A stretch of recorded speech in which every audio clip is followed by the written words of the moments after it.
Hello friends and bees and friends who are also bees, and welcome to this week's Indie Thursday stream. This week we're going to be continuing our playthrough, as you can see on screen, of Miotsukushi Omote. When we left off last week, there were all sorts of drama, but we did save Satoko from her aunt and uncle, well, just her uncle. We've already dealt with the aunt, who is now killed, and Stoker's unconscious in hospital. And the name of the stream is because the name of the chapter we're about to play, 17, is Watanagashi Incident, and I'm very scared. So let us swap over to the gameplay. Although I paused, it has. Let's just load straight in. Hiccups. She's still not awake yet? The coach sighed and shook his head, then turned his gaze downwards. I could see Satoko sleeping in the bed next to him, with a calm look on her face. For the past few days, it had become a daily routine to visit the clinic on the way home from school to check on Satoko. But Satoko never woke up. All we could do was hold her hand, clean her body, and tell her about the things that happened at school, while she continued sleeping. Here's a change of clothes. Shion, don't push yourself too hard, okay? It's nice of you to stay here with her, but you need to get some proper rest. It's alright. I'm exercising self-control and only doing things in moderation. But I'm looking forward to teasing Satoko when she wakes up, and thinking about that makes it pretty hard to sleep. Shion shrugged her shoulders with a wry smile on her face as she said that. Her hair was a bit haggard and there were dark circles under her eyes. Even though she was skipping school, all the work preparing the angel stall at the shrine, combined with multiple round-trip visits to the clinic, must have been both physically and mentally exhausting. Looking more closely, the coach seemed rather tired as well. According to Shion, he'd been working day and night and taking blood tests to make sure that Satoko's condition was improving. And he was doing all this on top of his daily work, so I really admired his dedication. It's a shame. I thought we could all have fun together at the festival. Reina's shoulders drooped. Then Rika grabbed her hand and said, "Nipa," a smile on her face. There'll be another festival next year. I'm sure Satoko will be disappointed in us when she wakes up if she finds us all just waiting here. Sad. Rika. Yeah, Rika's right. Let's have a great time at the festival today and bring her a present when we get back. Come on, let's go. Alright, I'm on board with Keiichi's plan. Shion, are you ready for your starring role today? This is a big moment for a Sonozaki-owned establishment, so you can't show up looking shabby. Who are you calling shabby? Anyone, it's you, sis. Well, there is some truth to it, Keiichi said. Alright, Keiichi, hope you're prepared, because I'm planning to snatch away all the customers from you. Yep, just what I was hoping for. You'll be sorry, got it? It's a one-on-one battle between Keiichi and Shion. Who's gonna win? Who? Oh, there's no point arguing. It's obviously Keiichi. Sales at Shion's shop will be so low she might even end up losing money, don't you think? Shion, you're totally contradicting what you said earlier. Right then. I'll stay here and look after Satoko. If she wakes up, I'll give you a call at the festival headquarters. Thanks in advance, coach. And if you do give us a call, the more beautiful of the Sonozaki sisters will come running at Mach speed. Oh, and they called Sis the filthy one. Am I garbage? You said that. Probably better to call her non-combustible waste. A line and a half.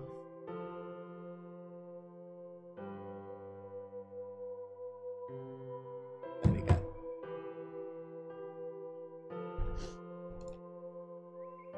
Rika, is Mion environmentally friendly? Reina, following the wrong lead. He left coach to look after, headed to the festival in high spirits. It's just as Rika said. There really isn't much we can accomplish by watching over Satoko. She'd be hurt to learn that she was the reason we couldn't enjoy the festival. In which case, it'd be better to make a bunch of fun memories and tell her all about it after she wakes up. She'll have so much fun just listening to us that she won't be able to wait for Watanagashi. And there. The shrine grounds were already extremely crowded. Tons of people were walking around the shops, dressed in yukata and plain clothes. For young people, old folks, couples, families, and close groups of friends. And in the middle of all that, that girl looks at me. Oh, hey, Natsumi, Mion seemed to notice her too. She was exaggeratedly waving at me. She looked back when she heard the call and ran over with a huge smile on her face. I believe Natsumi is from the advanced storyline. 100% remember. I don't have a voice for her yet. She can have Stoker's voice. Mion, good evening. I'm finally able to see you. Glad to see you, Natsumi. Are you with your family today? Yep. Natsumi waved her arms towards a group of people standing behind her. Young and old, men and women, probably her relatives. The mother-like woman cheerfully turned back this way and said, "He'll go on ahead." This girl is Natsumi Kimiyoshi. She's a relative of Mia Kimiyoshi, and Mion once introduced me to her. Met at 7th month. She mentioned back then that she wanted to come back to Watanagashi, and apparently she made good on that. Huh? The girl next to you, was that Natsumi Kimiyoshi? It's been so long. Huh? Is that really you, Shion? What happened? When did you come back to Hinamizawa? Well, actually it's a long story. If Alessia all alone, she'd get lonely and cry about it. Stop lying. You two were just the same as always. Shion was teasing Natsumi. Mion was getting all worked up. Natsumi let out an amused laugh and seemed to be feeling nostalgic as she watched it play out.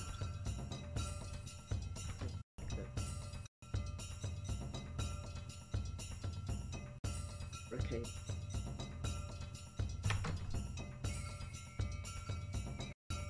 Hey, I had a thought. Seems like a normal girl just entered the group. Does that mean Reina isn't a normal girl? Does it? Thanks for waiting, everyone.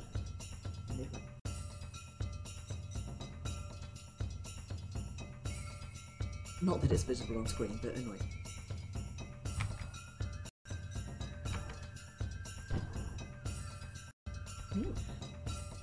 There's Rika. Rika had finally returned after changing into her shrine maiden out, and Reina transformed into take-it-home mode the moment she saw it. And then she shoved me out. Oh, shrine maiden Rika's just too cute. I want to take her home with me. Me? Reina, that hurts. Yeah, of the 3 days. It's been so long. Hey, Mion? It's best not to get too. Could cost you your life. After walking with Natsumi for a while, went back to her family. Apparently she's serving as a sort of guide for Higurashi friends. Incidentally, I invited them to join in our club activity, but the girl with the pigtail shut down Mion. She responded, on a mission to incite romance between 2 lovebirds. I had no idea what she was. But Reina, Shion, Rika, and even Mion all nodded their heads like they were convinced.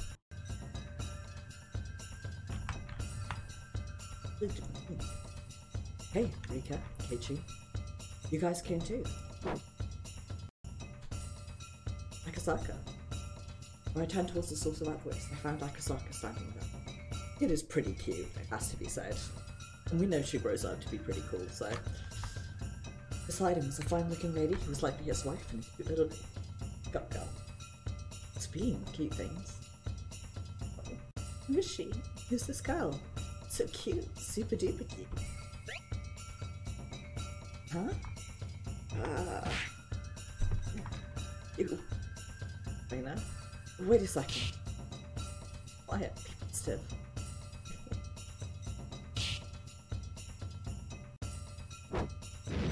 There he is, shenanigan reload.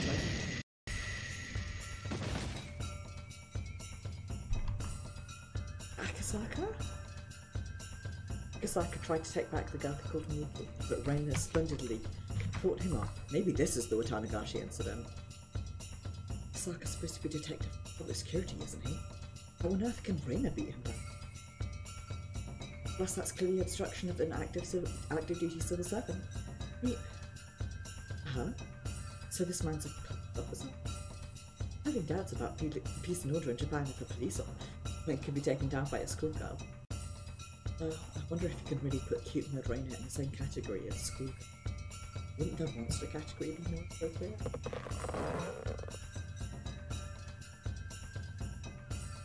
Reina was running wild, they say about to explode. We eventually managed to pin her down and set Yuki free. Akasaka seemed shocked that he was bested by a teenage girl. so he drooped his shoulders and headed towards the medical tent. And then Miyuki. You're strong, lady. Miyuki wants to get strong too. Teach me how to take down Papa like that, okay? But of course, stick to it. Hips first, then put your weight into it, and you swing your fist and pack it into your wrist. In no time at all, she developed a misguided master and apprentice relationship with Rain. I mean, you'd even seen two girls teaching one another martial arts in the middle of a festival plaza. Make it worse, Akasaka's wife said raised her as a strong girl before entrusting the belt to us, so Reina was being unusually enthusiastic. But do you feel guilty being nothing more than a bystander? Do you have the guts to stand up? If so, you'll have a promising future. Somehow I get the feeling this girl is going to become my mortal enemy one day. I'm taking a screenshot of that for when I play through the advanced story.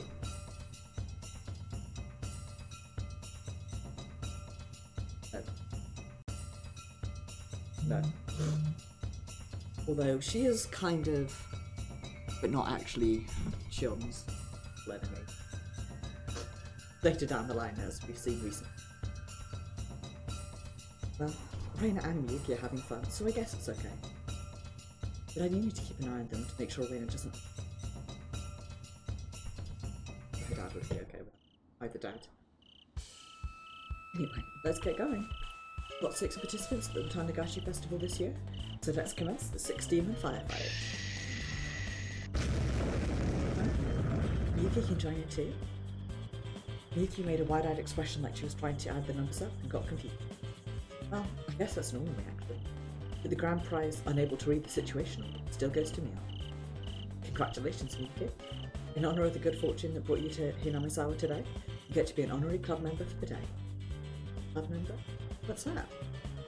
We get that a lot. A club is like a sharp knife in a complex modern society, sparing no effort to search for the value of practical and realistic things. As usual, Neil's explanation made no sense. I mean, how can you expect a little girl to understand something? Fortunately, when you come to Hinamizawa, you walk away with some of your best and some of your worst. They all licked her lips as she said that, with a dark, deep atmosphere and donned a wicked smile. Reina thinks it's best not to torment defenseless people. Let's try to get along. And then, when she woke up with watery eyes, she saw the pale flame burning in Reina's eye. She's skilled, very skilled, extremely terrifying. God. Then what should Miyuki do? Miyuki still had no idea what was going on, but I thought it was rather impressive that she could endure this dreadful environment without bursting into tears. Basically, club activities are when you all play games together. Leave it to Riki to give a perfect for me. But who would believe that at this point? Or to look at it another way, let's play with Miyuki as the focus player. She casually and elegantly said something egregious. Miyuki. Of course I felt guilty for letting an innocent girl get involved, and I wanted to advise her to go back to heaven. But my back was trembling because I could feel the terrifying atmosphere coming from behind. Looking back, 4 of them remained silent, but they were pressuring me with their sharp glares. Those eyes were speaking to me. Don't you understand? Wrong, mister. It's nothing. Sorry. What to sacrifice? Anyway, let's use a simple point system. The winner will be decided by whoever has the most points at the end. That's fairly orthodox. And whoever comes in last will receive the penalty. Well, that's too straightforward. Taking no consideration for beginners? Well, club leader, we're awaiting your command. Let's get started already. 6-demon firefight. Battle over the festival stalls stopped on my command, and the commotion attracted the attention of most of the festival. Takoyaki eating contest, flame dice slurping, ring toss, shooting, you name it. Nobody was saying anything direct. Things were heating up because every one of us was seriously fighting to win. And everyone involved was having a wholehearted, great time, even the people watching them. As a first timer, Miyuki was confused at first, but she gradually swung around and recovered her pace. She was having a blast. In fact, she was doing such a great job, she even bested us in the shooting game. Reina even said, "That's my #1 apprentice, hell." Miyuki didn't seem all that interested in competing with the younger girl, so she was looking out for her in a sort of older sister would. When Akasaka came back to pick her up, Reina was seriously crying and shouting, "Let's play together again," as she saw her off. Megara, just about time. We're counting on you, all right? Okay, got it. Leave it to me. So it's finally time, Keiichi. I'm looking forward to a true showcase of the Magician of Words at work. Keiichi the Magician of Words is a bit too long to be after each year, isn't it? Just call me Kei the Magician. This is getting more and more dubious. What next? You're going to become some tear-loving commander-in-chief? Anyway, Keiichi, I need to get going to my festivals. If I win the sales competition, you have to buy me that same French doll you gave Sis earlier. Got it? Hold on. The only reason I was able to give that thing away is because I got it for free. Actually buying one's another story. Do you know how expensive it is? Oh? Keiichi, I don't like the way you said that. So if Keiichi loses, I expect another more serious gift too. That's... serious? Like what? Like what? I mean, my communication ring?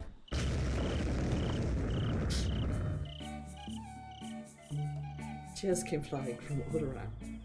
Hey, this has nothing to do with you.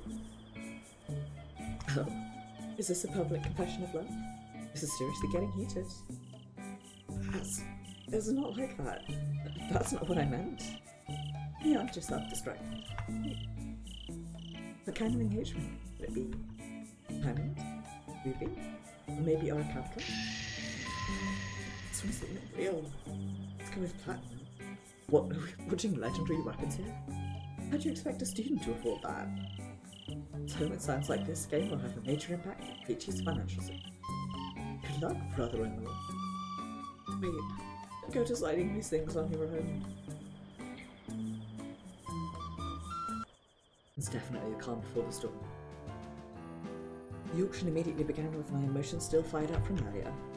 Depression and embarrassment got to me in the beginning, so I made a lot of little mistakes. But the people watching me shout my sales pitches were bursting into it. They were so curious they had to stop me, and they were enjoying it, so I was able to get back into my usual flow. And as I gradually got used to the role, I started recommending products to customers and selling them intelligently, one after another. There were supposed to be so many products up for sale, but they were all sold to me. And across the way, Shion's shop was a great success as well. As expected, customers who'd heard of Angel Milk but were hesitant to step inside the store were surprised to find out just how delicious the cakes actually were. And the low-priced crepe-wrapped cakes targeted at children sold out in an instant. That sounds so good! Teeth-rotting, but so good. My flatmate got a box of donuts and was like, I'm probably not going to be able to eat them all, so you can have one if you want. Donut versus eating someone else's food. With the iced cream. I'll have some of that tonight. Oh me, goodness. Yawns already. The store manager was overjoyed by the success, even beyond his expectations. He was proud to say that he'd taken this great achievement into consideration for future product development.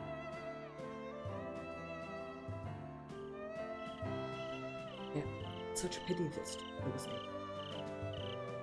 I'm definitely going to tell her all these fun stories, which will make it even more exciting. Mr. Toku will be able to keep smiling forever. Her friends didn't say anything, but they all made that vow with their heart. And of course, that goes for me too.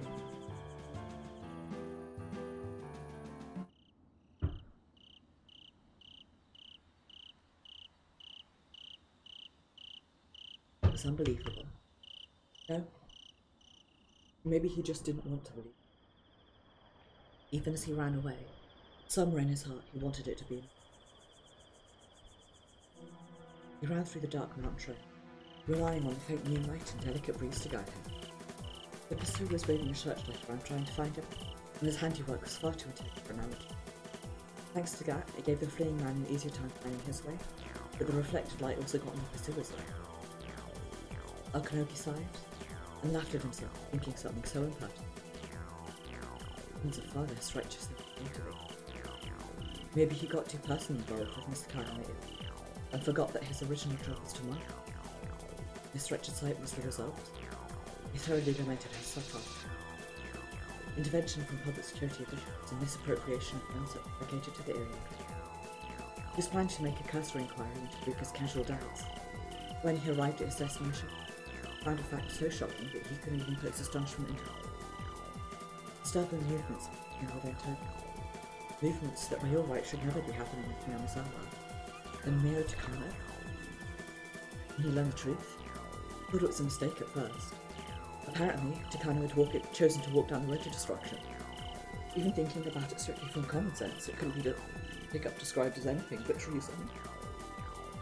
However, changed his perspective and gave it another thought. What if the higher-ups in Tokyo were using this act of defiance as part of a power struggle? And what if Mr. Kano is aware of that, receiving orders from one of those higher-ups? That's pretty much exactly what's happening. There's a connection. Everything that seems strange at first fits together nicely once all the puzzle pieces are assembled. And the result of that is a catastrophe that will wipe out all of humanism. It's a ritual dedicated to the magnificent god, Miotsukushi. I have to say congrats on Tomitake for, working, you know? You really think you can do that, Chiro? Voice lingered in his ears, echoing in the back of his mind as he ran through the dark, quiet mountain. I started this podcast because I want to find out what happened to my friend. Terrifying. The podcast that I'm listening to just started playing by itself. Doubly terrifying because I re-listening to season 1 of Rabbits before I start listening to season 2. So, Rabbits for me is one of the less, I was going to say it's one of the less creepy of the Pacific Northwest Stories podcasts, but then, all the Pacific Northwest Stories, Tannis, Rabbits, The Last Movie, and The Black Tapes, The Rule, set in and around Seattle, with 4 A's up to Vancouver, Portland, but they're mostly set in and around Seattle, which means listening to them now, hey, I know where that is, instead of it being it was located in a place, and I'm that sure is a place. Now I'm oh, that's an easy bus ride away, maybe I'll go find it. Just in case, you know. Especially given that Rabbits, the podcast, is about an ARG, going to see if any of the physical locations are real, I think. Anyway, you ran through the dark, quiet mountain path, not being part of the mysterious thing. It was just before the Watanagashi dedication ceremony. Mr. Kano invited me to see the inside of the ritual storehouse that nobody had ever seen before, so I went to the recesses of the Fude shrine grounds. But before doing so, I turned towards her while she was excited and had a sparkle in her eye. I decided to ask her a question. Mr. Kano, I want you to answer me honestly. What exactly What's wrong, Giora? That's a strange thing to say all of a sudden. Anymore. I'm gonna have to work out all new voices for various characters as my. Although this is the last. Wrong thing. I'm relatively.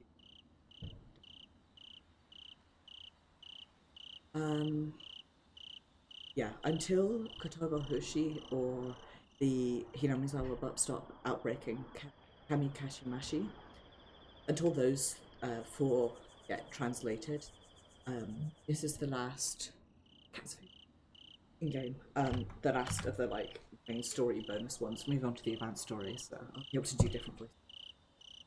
I've been investigating you for a while now. Mr. Kano, who was that woman you were talking to on the phone the other day? You ask? I speak to a great deal of women who have no idea who on earth. She pleaded ignorance to the bitter end. Still, I noticed her unconsciously avert her gaze. Any time I looked into her, I could tell that the question had hit the mark. It's no use in playing. I've already seen certain powers at Tokyo HQ making certain strange movements.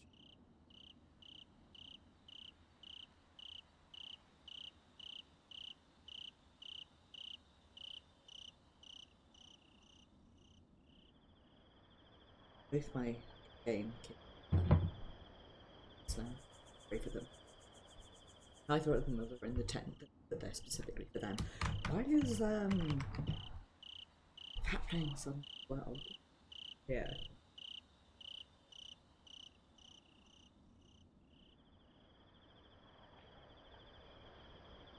Never. Fine. I've seen certain powers at Tokyo HQ making strange movements during my investigation. Someone involved with that made contact with you. Excellent work as always. Slowly falling in love with you all over again. Mr. Kano suddenly caught up and a sideways glance, flipping her hair back. I could tell she was looking down on me, trying to provoke me. That mysterious aura was what attracted me in the first place. I like you. I changed the subject. I've dated a lot of men. Their ambitions are mean and never suitable. A stern, diligent man like himself is the perfect fit. That's why I want you to accept all of them. I want you to understand everything about your marriage. Specifically, do you want me to understand? Mr. Kano chuckled and shrugged her shoulders. There was a dazzling, alluring, and eerie radiance. It seemed like I could see my reflection as I put strength into my feet to keep them from subconsciously slipping. First, you'll be here soon. The day that I dreamt of for so long will finally arrive. Your dream? Have I not told you about it before? To gain the power equivalent to a god to rule over the world, releasing divine punishment to foolish, helpless people of the world. Doesn't this sound lovely? That will soon be reality. One from my own two hands. I couldn't keep up with her enrapturing, so I simply stared vacantly. But I suddenly came to my senses when I realised that the story had derailed, and I interrupted to express my thought. What you're describing is massive-scale narcissism and self-deception. As your supervisor, I can't accept this. So please, I'm asking you to rethink everything and halt this plan. As my super. And what about you as yourself? I was notified that all Hinamizawa related to the unit be cancelled. Yes. And it's being done simply to line their pocket. I had their ego, my reason, my grandfather's room, and not things I'm excessively proud of that I would brag about. But even so, I always believed in the goodwill of others, thought that someday I'd be able. Am I arrogant to think that you alone could understand? There's no stopping it. It's like a train heading downhill. Once it gets going, you can't stop it. I bet everything on my... And that was crushed by egotistical. You can think nothing but... So now there's nothing left of it. In which case, if an opportunity to fulfill my dream finally arises, is it really so unreasonable? You'll lose so many human stepping stones. In the end, you want to achieve your desires. Simply throw justice away with a cop. History has proven that. Disagree. Nearly all the people who've left their names described as such. To be an honest person is to be this. That's what they always say. Mr. Khan, calm down and think it over once.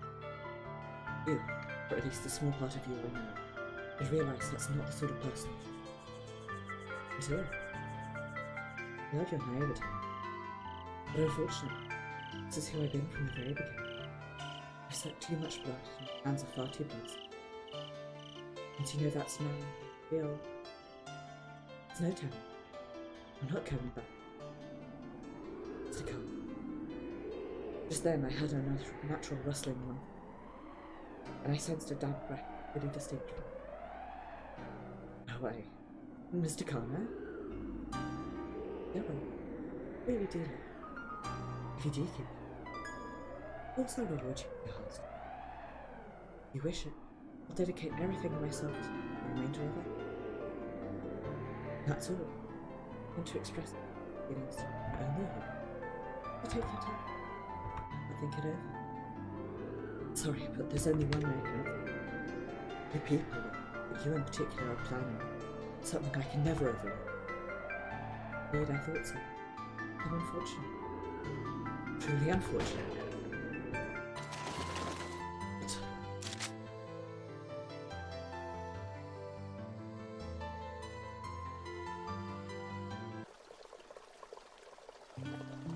Here you go. Thanks. Leon handed me a lump of cotton, and I squatted down on the edge of the riftway, and he set it adrift. Tons of little snowball plants were drifting down the dimly lit road, giving the area an otherworldly look. This is nice. Leon gently responded, my casual muttering. Then she gently knelt down beside me and held my hand. Thanks. You really made it so exciting. Thanks to everyone. Any of this. Still, the reason we were able to prepare everything so well is because Everyone understands that. And of course it includes me. Mil looked directly at me and smiled as she said, those few words completely blew away all the stress running around up. Hey, Keiichi. You don't have to shoulder all your burdens alone, right? I remained silent and gazed at them. Mio leaned her cheek, rolled over, squeezing my hand. That's something pretty cool. You said that you've been going around investigating something new. Sorry. I couldn't say anything more. There is indeed a conspiracy behind here on Sawada, didn't you? And also Mr. Kano's true identity. So much easier and more encouraging than ask for help. In fact, I considered sharing the details with me on more than one twice this past. Even so, our enemy is strong and cunning. Our movements are hard to notice. But as the number of allies increases, so does the chance that our foes' watchful eyes will detect them, making our chances that much smaller. Think about it another way, the irresponsibility. So I can't say anything. We still don't have enough of you, so this isn't the right time to come. Okay, I understand. I trust you. He turned towards me, giving me a long smile. Whatever it is you're keeping, I'm sure you're doing it out of consideration for me. So I won't ask you anything more. No matter what happens, just the choices you make. Stand tall and tell everyone you are right. Sorry. Keiichi, promise me that. Promise you won't hesitate to speak up if you ever need. I'm always on your side, Keiichi. You're my best friend. Okay? Got it. After hearing that, they gave me a firm nod and said, all right. Then got up and went out from her knee. Then she gave me a strong pat on the shoulder and a cheerful, energetic smile. I'm counting on you, class rep. See ya.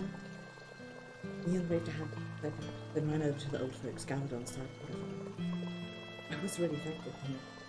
Very sorry about it. Kate. Voice coolly. Looking back, it was Rika. Did you tell me on anything? No. It seems she's noticed something about me too. Wonder if she'll keep pretending she doesn't know anything until we tell her. I'm even watching my contact to the others text me their plan. Fortunately, now I think we should wait on Nakazaka and Tom. Making action. Yeah. We continue to stay at the surface of the water. The cotton balls flying down the river had already drifted, turning the river back. Ceaselessly, the river flows, and yet the water is never the same. And what's that? From Hujin. I wrote an essay about it in my time. It means that the flow of time always continues, non-stop, but none of the events within it are the same. Is that so? Rika had a lonely smile. She threw those words out. Same tale, thousands of them. So many that I can't remember the exact number. The more I experience the same events, I got completely sick of it. I think the idea that fate's full of improbabilities is nonsense spoken by someone who's never experienced it. Maybe so. Rika, isn't that a result of you beginning to make the same choice? That's a pretty harsh scolding. What do you know about me, Kate?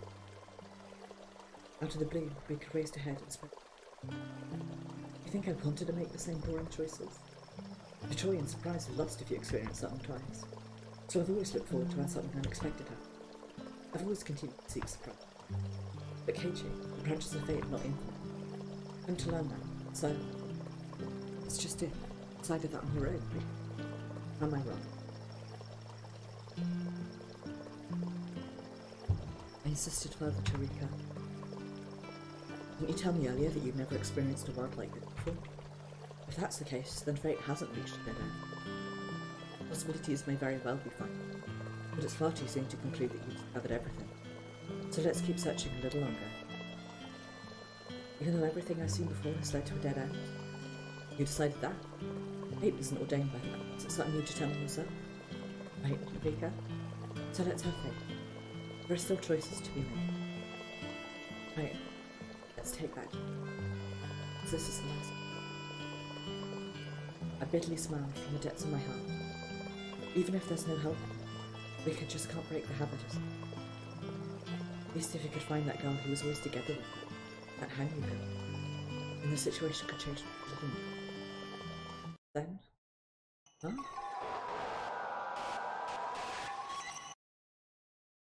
When the moon emerged from the cloud, and the surrounding area was a little more brightly lit, as Rika gazed at the flowing river right. What's wrong with you? Not be the version of right now. No way!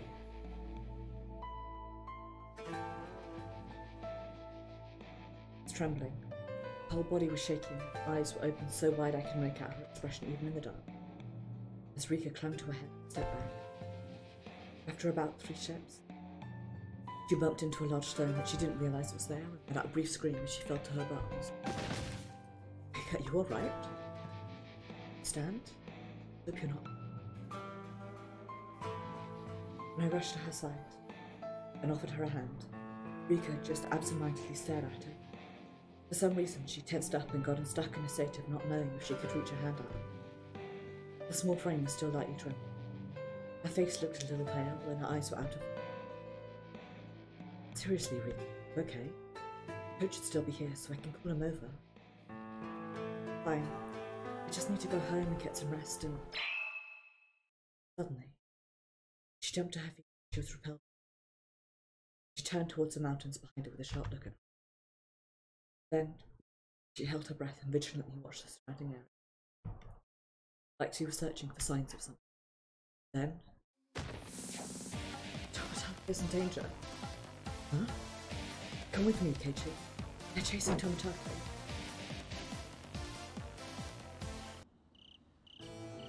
Much time has passed since then.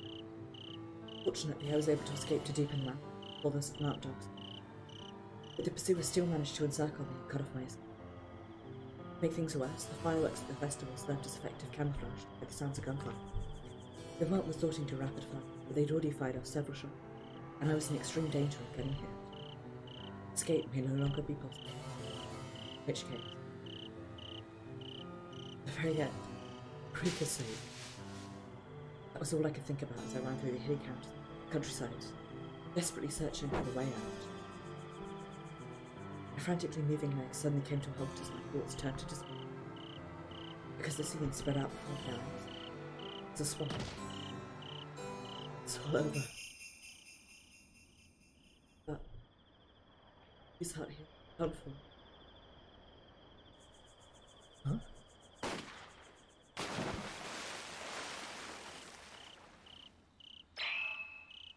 Huh? Sound. As we climbed the dark mountain trail, guided by the light of a small flash on the way, we heard a loud and distinct splashing sound coming from the direction. There should be a small swamp just a ways ahead of here. I've never seen it close up, but adults have warned me that it's dangerous. Go near it. Considering how loud that splash sounded, I doubt it was just something benign as a rock fall. It sounded more like nothing falling in. There can't be. Oh no, Tomatake. We could run back down the trail we were heading up, then charged up a steep slope to peek from the nearby cliff. But even when we aimed our flashlights, the darkness beyond was so deep that we could hardly see anything at all. In fact, I couldn't even see my feet on the ground, so one wrong step and I might end up tumbling to the bottom of the valley. Tomatake! Please, answer me. Careful, Rika. If you go any further, you'll fall. Even so, she was dead slow, shouting down. So I desperately tried to hold her back. Rika finally seemed to come to her senses. She bit at her lip with a painful look on her face and plopped down on the spot while clinging to her head. Is Tomatake down there? No, but I felt it. Tomatake was running through these things, and then... I braced myself against a tree trunk to stand up, then turned off my flashlight and took a look around. Indeed, I could see a natural light flashing at irregular intervals as they moved between them, corroborated with what Rika. I felt the need to go investigate. We were unarmed. What's more, Rika and I were not used to dimly lit. No use. Nothing more we can do. Making sure that the lights were headed away from us, I knelt down in front of Rika and said, let's head back. Nothing we can do. Let's head back and discuss it with Akasaka. Does that sound alright? I understand. Let's retreat for now. She said that. Rika rose to her feet with a reluctant look. Just then, that moment happened so fast that neither Rika or I could even understand what was going on. With the ground beneath it, Rika's small body flew into the air and seemed to be swallowed by the darkness. Dun dun dun. Sure, I have read a book, seen a film or something where somebody, I think it was their brother, like fell into an old mine or something, and etc. My thoughts finally began to catch up. I realised that Rika disappeared in front of me. And then, in front of me, leaving a massive hole leading to the darkness. Rika? Rika! Rika! I shouted so much it made my voice, but I received no response. Only silence, and a freezing chill that coursed through my entire body. Target successfully hit by Snaggle. However, the target has been lost after falling into the swamp. How amateur. These men were supposed to be so well trained. They wouldn't even need to fire their gun. Akane brushed her hair back and called out to Akane. She sensed an apologetic sigh coming from behind, but she didn't want to turn around to see him. My apologies. There's no way we could have made every one of these. It's soldier's duty to respond to any and all unforeseen circumstances. It's hard to believe that the handpicks after them. So no. Even if they weren't alone. Omote managed to escape when he was surrounded and heavily outnumbered. And even though they tried firing wired stun guns, he was able to dodge them with some kind of super. No doubt, Akane was completely astonished herself. Nightingale 438 continued searching the swamps. 9 through 16 patrol the surrounding area. The rest of you await further orders. Catch him. All hands continue your mission until the target has been found. Why is the search party suddenly getting impatient? Akane suddenly smiled and upwards. Called out to stop Okanogi. A cold smile combined with a black uniform reminded Okanogi of a wit. Couldn't help but shudder. Quite different. We've got our back up and just when we use it. The captain was saying. But how are we going to explain this to her? We need is a clear demonstration and ourselves. We can confirm his warrior later. Besides, there's no problem if the curse before some other. There's no time. We need to help. We prepare an insurance policy just in case Tomitake changed his mind, but they weren't planning to use it. With that in mind, Akane gave the order we left you cold-blooded experiment. Okanogi silently nodded, took a few people out of the room. There's no turning back. Commander, we've got a problem. Did something happen? I look pale. What did you find?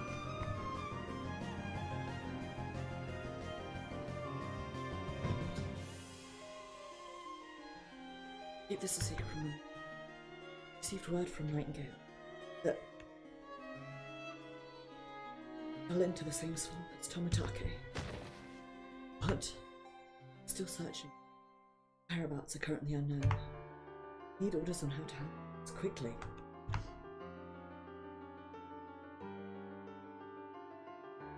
Turns out there were many of a time.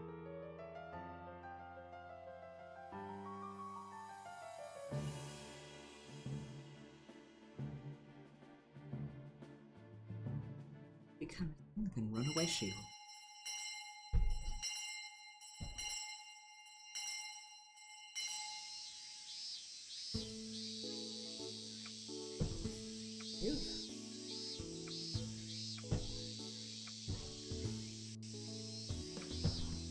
Right, everyone, that's all for today. First rep?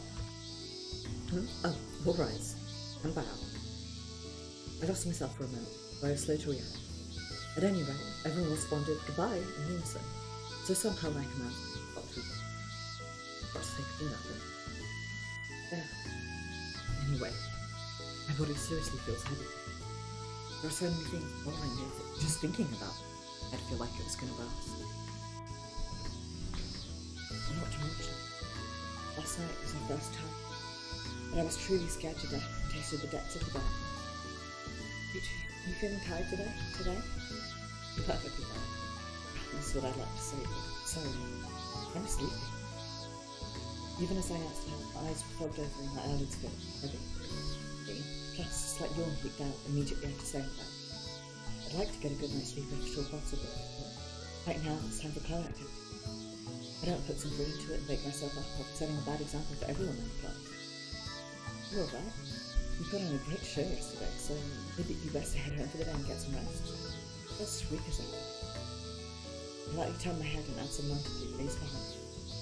Rika stares, it's vacant. Just as Mion said, she was absently regular. Guess Rika overwhelmed herself. She went through her entire performance, even 3 her even though the energy still fully added. Only natural for her to be tired. I didn't expect her to drop like a rock.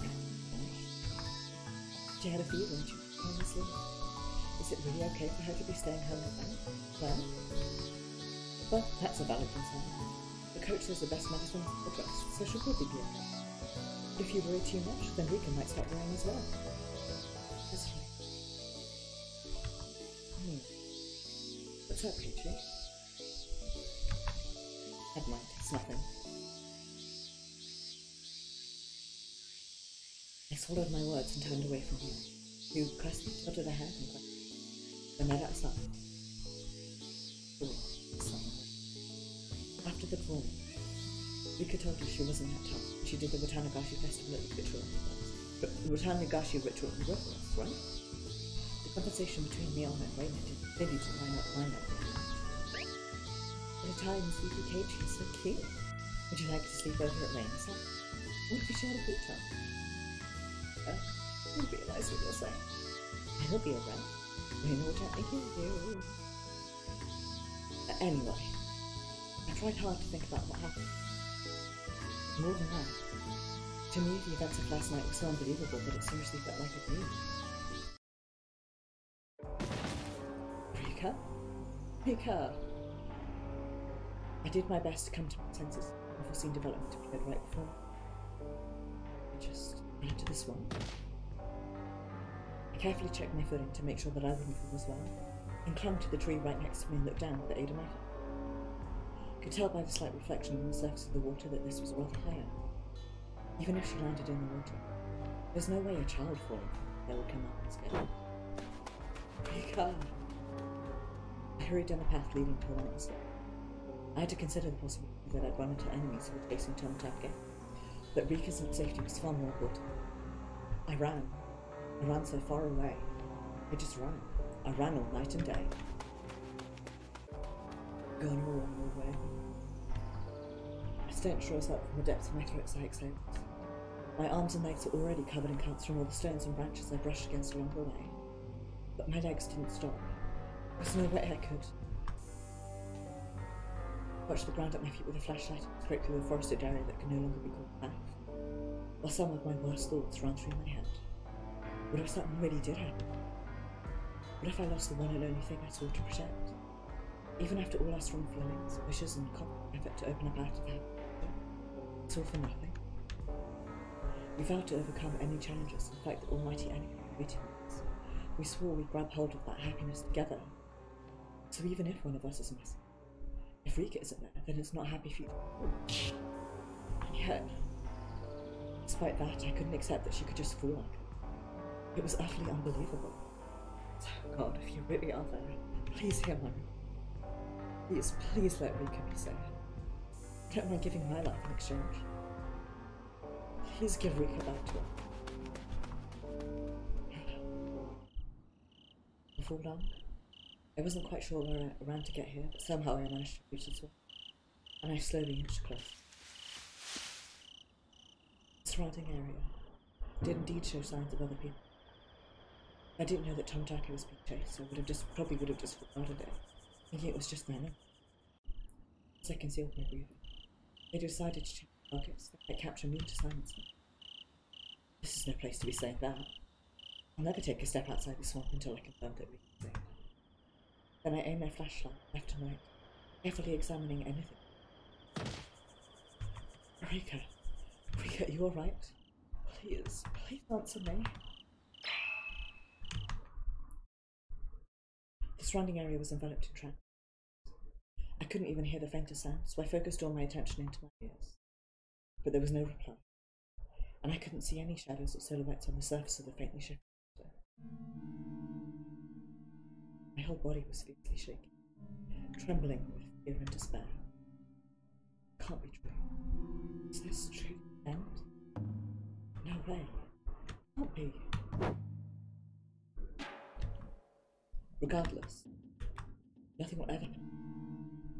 To still make every possible effort, even if it may ultimately be right. As I told myself that, I came to a decision. For now, it would be best to gather additional mountain. So I rushed down the mountain path again.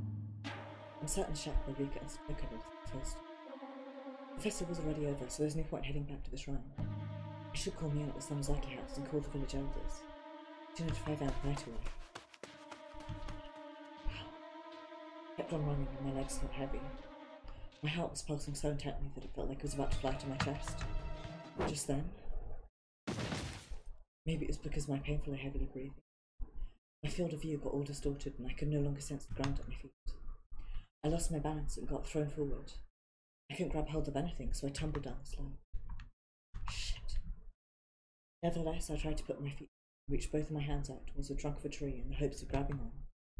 The shock of that impact ran through my entire body, but somehow I'd successfully escaped my tumbling clip. Huh? I ignored the pain and my breathing grew more relieved. As I raised my head to look down the hill, up ahead a small shack with a rusted roof was clearly visible.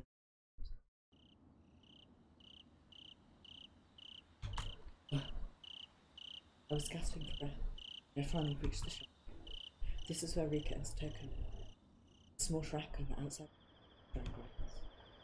There's a phone there, so I should be able to get in touch with people faster than if I'd gone directly to Nina's place. Anyway, I need to contact them as soon as possible, so we can search the swamp together. That's all that matters. I pulled off the exhaustion and fatigue to maintain consciousness. As I opened the front door, I went up the stairs and entered the room. Just then, I saw something unbelievable. Somehow, it was the person I was desperately searching for a moment ago. Rika. She got up from the middle of the room, had a completely vacant look. Cage. Rika? Is that really you, Rika? Me? Thank goodness. Safe, Rika. Astonishment gradually transformed into relief and joy. Without even thinking, I ran over to Rika and said, "Huh? The war? Importantly, right at all. Ichi, that's... Sorry. I realised I got carried away and my excitement was holding her too tight, so I apologised, backing off. Rika's body was illuminated by the moon entering the room. There were no scratches on her arms, and her clothes weren't dirty at all. For a moment I thought that maybe she changed her clothes. Those are definitely the same clothes she was wearing earlier. I examined her once more. Her clothes were muddy, her arms and legs were covered in cuts, her body was drenched in a mix of dirt and sand. Or at least that should have been the case. Clothes and skin didn't look all that dirty. That was bloody scratches that were there earlier had suddenly vanished. Incredibly creepy. Incredibly creepy. There wasn't a speck of dirt. Like Rika was home. What's going on here? Rika? Is that really you? Do you see anyone else? And of course, it wasn't just her appearance, but also her manner. This was the Rika I knew so well. But why? Just a little while ago, we were running down the mountain trail. That's right. Then I went into the mountains together, chasing after Tamataki. And then Suddenly, she was craning her neck, trying to record a distance. But the next moment, her face twisted like she was in pain, and she crouched down while clinging to her head. When I saw that, I thought maybe she'd hit her head and fell down the cliff. So, what's wrong, Rika? Are you hurt? Sudden, Inside of my head feels muddy. Rika, wait here, I'll contact the coach. I'm alright. As I got up to call the clinic, Rika grabbed my arm and held me, panting with an agonizing look on her. Then,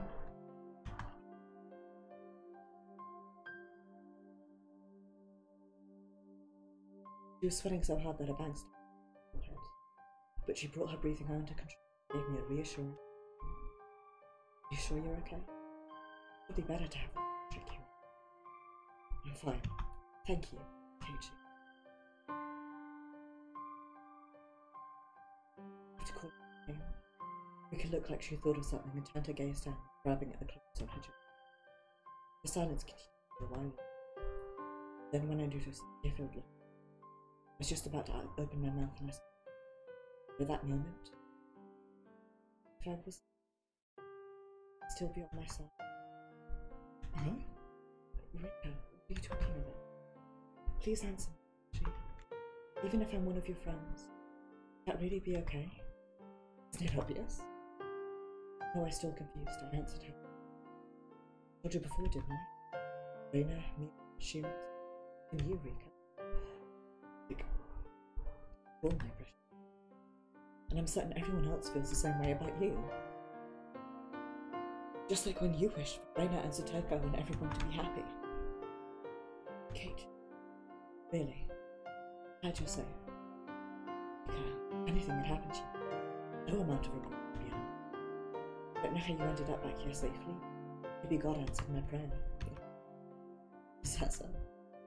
Maybe that feeling is what brought. That moment, Rika and I both jumped when we suddenly heard a high-pitched ringing sound. It's coming from the phone right beside me. Look at this. Kate. Hard to imagine him. So we stood there for a while, wondering if we should have. Still, I felt suspicious and continued to fill the air. So we nodded at one another. Then I held my hand out to pick up the receiver, slowly moved it. Hello? This is Akasaka. And you are? Oh, it's me, Keiichi Meibara. And Rika? As soon as I heard it was Akasaka, I handed the phone over to Rika. And I leaned my ear in closer so I could hear what he had to say. It's me now. What's going on? This is confidential investigation information, but I'm going to overstep my authority and share it with you anyway. A dead body was just discovered. Can't do the voice, but you know, that, there from Ding Dong Rumpus, a voice. Body has been discovered. Ding Dong Rumpus and its, sequels are on my list of games to play at some point. I can't remember if it's fully voiced. If it is, that makes it a lot easier for me. I couldn't do old voices. Sorry. A dead body was just discovered along the corner of the paved road leading into town. Huh? I felt all the blood in my body drain out and its chill coursed through my back. I predicted a murder just a while ago. On the night of Watanagashi, a man will be killed in an inexplicable way, and a woman's burnt corpse will be discovered in the mountains of a neighbouring prefecture. The man's name was... Her face turned pale and her lips trembled as she tightened her grip on me. I decided to grab the phone on Rika's behalf and muster the willpower to ask her for information. No, the victim. What the cause of death was? The cause of death is traumatic shock. The victim scratched at his throat and suffered heavy bleeding as a result. The autopsy is still pending, but he was likely found shortly after his death. Pulling at his throat, my voice began to tremble. Calm down. What was it? Rika got right beside me. She closed her eyes and put her hands together like she was praying for a miracle, while frantically waiting for his answer. Picked his names. Blood sweat trembled down my back. It was only for a few seconds. The last of it went on back. I hold her.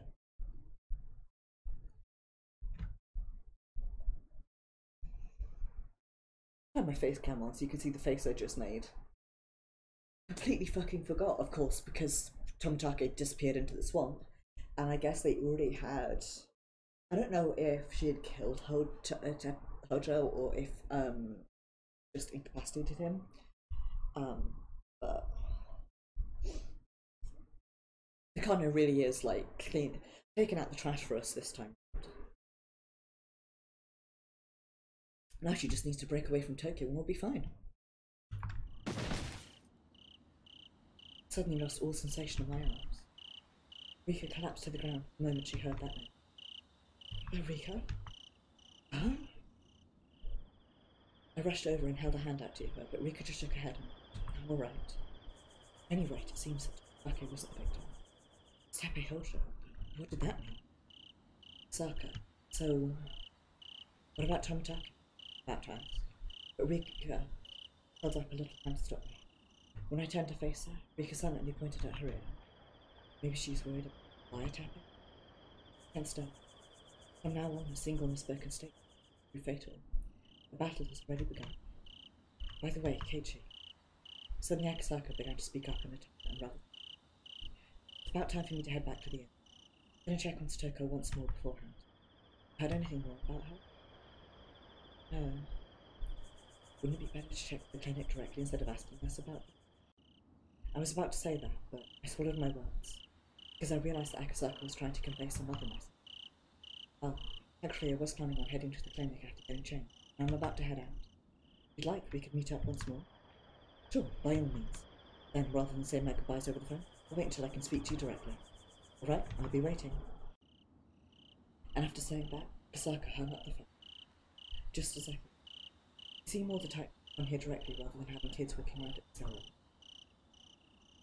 Rika. Akasaka says he's about to head home. Rika, pay my respects. That goes without saying. Rika had a tense look on her face as she gave me a firm nod. Then we hopped on our bikes and headed to the area.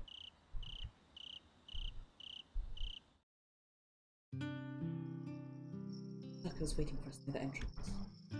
Sorry, it's awfully late to be doing. Don't worry about it. I wanted to check on Stoko one more time before. That's good.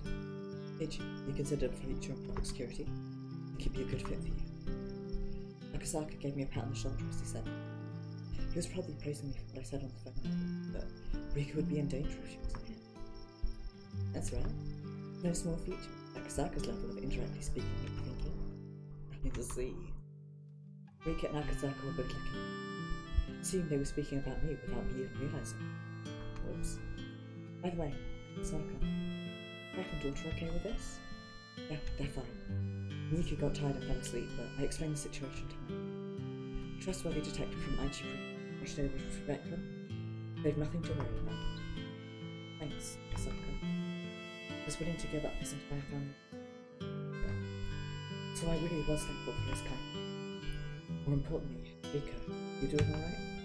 I heard from Dr. Irie earlier that you were home sleeping with a high fever. Huh? I don't feel feverish at all. I'm totally fine. You certainly do look like you're feeling. You don't overdo it, alright? Roger that. I wonder about it. Maybe it's just my imagination, but it's a strange feeling there. Then we entered the clinic. The coach was there dressed in plain clothes, and Mr. Oishi was there too for some reason. My, what are you kids doing out this late at night? Any chance the two of you on a clandestine love affair? Why would you even say that? We came here to check on Stoko, right? I have the right to make my own matches. Why are you being alone with him? To knock me down? Well, Rika, you do look like you're doing alright. Yes, it really was just a temporary flushing. Rika looked back at me, she heard that and dubiously turned her head. So, the first time... Hang on. They think that we were the ones who killed Tepe. And so, everyone is pretending, believing that Rika left early and I guess walked her home or something and then went home because I was also tired. I mean Keiichi. Because in first time round when we killed Tepe, the girls established an alibi for us at the festival, but the problem is because we're already under the syndrome, they begin to believe that instead of them establishing an alibi for us, what they're doing is they've seen a clone of us, which for a while I absolutely believed that there could be Namizawa clones on account of primarily on account of Tannis, one of my favourite fiction podcasts, and the Tannis clones that you can get from there. That's what I'm calling them, until we get more information. Anyway, BBC tilted ahead. It's Rika sleeping with a few. As far as I know, that shouldn't be the case. She herself seemed confused as she listened to Akasaka and Rishi's concerns. What that mean? I'd like to request that you stay cautious, just for tonight. Hiccup, because this is the night of Watanagashi. It wouldn't be good for the head of the Furule family and a young man to disappear somewhere holding a cat. Even while joking, I wish he was still trying to give us a careful one. He must have just finished examining the crime scenes. There was a grim, intense look in his eyes. Then Akasaka went out ahead like he was going to protect us and spoke up. Don't worry, I'll escort them home afterwards. Besides, I'm the one who called them here. Why here at a time like this? Actually, I was just thinking of saying goodbye to them before getting home. The smile suddenly vanished from Akasaka's face. Said that, and he silently nodded his head, Jesus. When Oisha saw that, he furrowed his brow and very quietly whispered, "Understood," while nodding back. Seeming to find something uncanny about that exchange, the coach awkwardly got up from his seat. Maybe it'd be best to get this over with soon. It's awfully late for me, Rika and Mibara to be out, so please keep this visit brief. Rika in particular is sick, so it'd be best not to overdo it. What makes you say that? Isn't that why she chose to stay home today? Anyway, my role in the autopsy is already over, so I'd like to head home and get some rest. Sure, I'm sorry for calling you in when you're off duty. Perhaps you could arrange a little more time for this? What do you mean by that? Well, considering your behaviour tonight, your relationship with Victor, there are quite a few things I'd like to ask you about. Am I a suspect? Rather than act surprised, the coach furrowed his brow and made no effort to hide his unpleasant mood. Rika walked up to him in that state, then grabbed his hand and looked up at him with a smile, seemingly trying to relieve him. Rika, Iria, you're not the kind of person. I know that better than anyone. So let's accept whatever questioning we need to go through. What do you mean? The coach seemed puzzled as he gazed at me, then at Oishi and Akasaka, finally at me, studying our faces with a dubious expression. Well, we certainly are an unusual group. For now, let's head to the exam.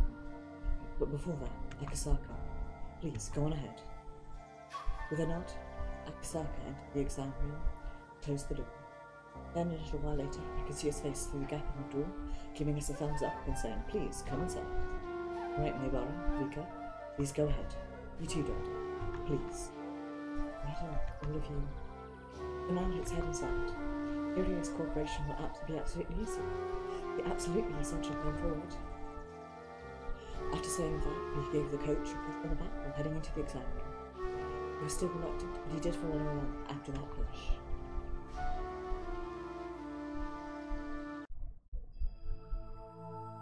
The unlit exam room was an eerie sight in the dead of night. The smell of chemicals as some sort of medicine struck my nose. The uniquely cold and inorganic colour of the linoleum floor dimly reflected my nose. I could see Satoko lying on the bed in the back of the room, still unconscious. We didn't ask anything, but we all gathered around the desk a short distance away, and the coach pulled out his chair to sit down. So where should we start? Incidentally, my alibi for tonight. Pardon me, that's actually not important right now. Oishi put both his hands on the coach's shoulders behind and nodded. Then he raised his head and nodded to Akasaka. Actually, I heard a story recently. It seems a burned corpse was discovered in the mountains. The body was placed in an oil drum and covered in gasoline and burnt. The body belonged to a young woman. So what about it? We're still verifying the identity, but the victim is almost certainly Miotsukushi. Can't be. Still too early to be surprised. Checked at the hotel before coming here, and apparently Jiro Tomitake is currently missing. No way. This information is still strictly confidential within the police department, but I think the intel will be distributed to your friends in the village sometime today. The two of them were killed as this year's Watanagashi. The coach continued to look stunned. His lips were quavering. So they, rather than it be the usual, which is Tomotage dead, Takano missing, it's Takano dead and Tomotage missing. The coach continued to look stunned. His lips were quivering and his eyes were open wide. It wasn't that he didn't understand what the two of them were saying. He couldn't believe it. At this point, maybe it'd be best to hear it from Rika, said Vance. What do you say, Rika? Akasaka? Rika glanced over at Akasaka like she wanted him to clarify something first. Akasaka gave her a slow, powerful nod to let her know that it was alright. Sorry, let me give a brief explanation. I told him about when I came here 5 years ago. That's why I was able to get information about Tepe's case, and about Tomotake's disappearance so quickly. Please trust me when I say it won't be a problem. Akasaka had a lot to say about it. Some of it was wild and hard to believe, but after the incident tonight I have no choice but to believe. Plus, there's no reason to doubt Oishi's call. He's always pursued any case related to this, so he wants to hear everything you have to say, and I think he's qualified to hear it. What do you say? That's true. Maybe this is a perfect opportunity. This is a perilous story, isn't it? Don't you think you'd be better off with me around? Just based on my brief chat with Akasaka, I can sense the lingering sense of danger. I imagine you're interested in this as well, Oishi. Would you like to know the truth about the past that has continued since the dad-directed murder 4 years ago?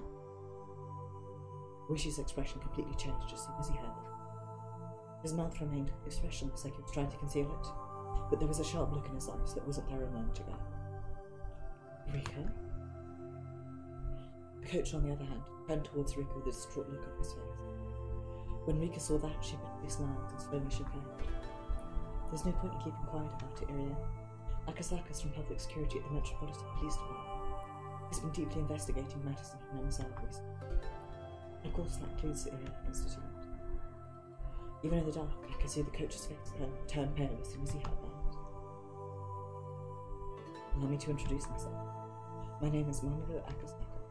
I work for the 7th Reference Room in the Public Security Bureau of the Metropolitan Police Department. By the way, the reference rooms are classified departments within the Public Security at the MPD.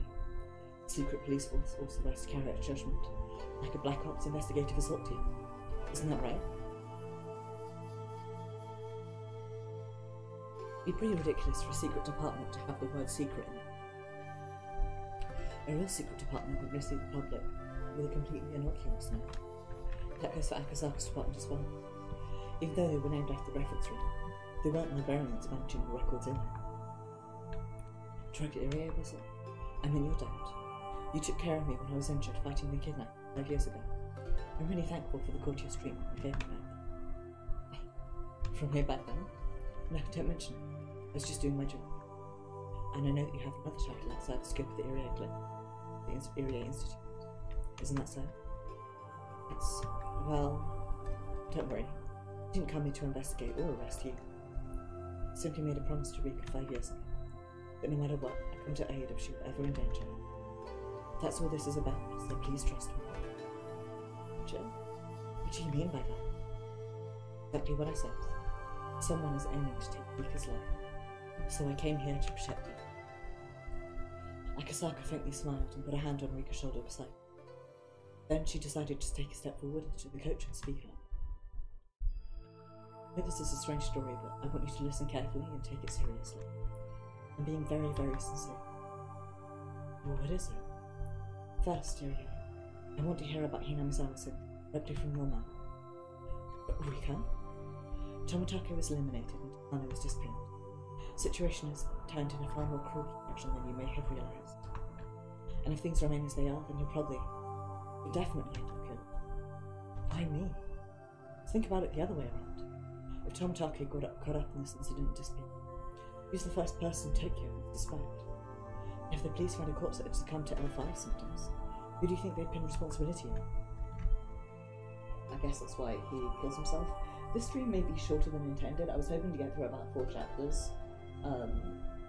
So my plan was to do 4 chapters today, 4 chapters next week, then do all the endings the week after that. But I may have to break early, just because I'm really tired. I also didn't have dinner because I had such a late lunch that I wasn't hungry at all. And now I'm not hungry, but the lack of blood sugar is getting to me.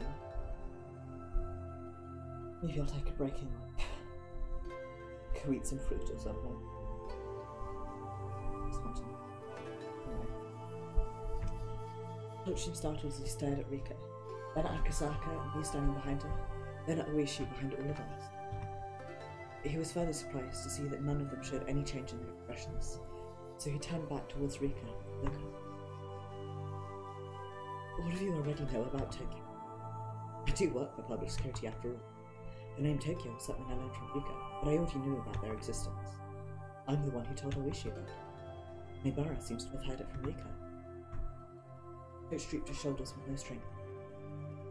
While gazing at him from above, Rika grasped both of his arms and spoke. Irie, I don't want you to die. You've been working so hard, so tight. Never forget how thankful I am for you for that. Certain I'll remember it long after I've gone. So let me say it again. Things remain as they are. You are going to be killed. Yamatake and Takano disappeared on the night of Watanagashi. Pepe suddenly died after developing L5 symptoms. Honestly believe that's a mere coincidence? Rika. The coach slightly raised his head to look up at Rika and seemed to finally accept what she was telling him. Then he gave her a faint smile, a vague nod, then looked at the rest of us and spoke. Very well. I'll talk. I'll tell you as much as I can.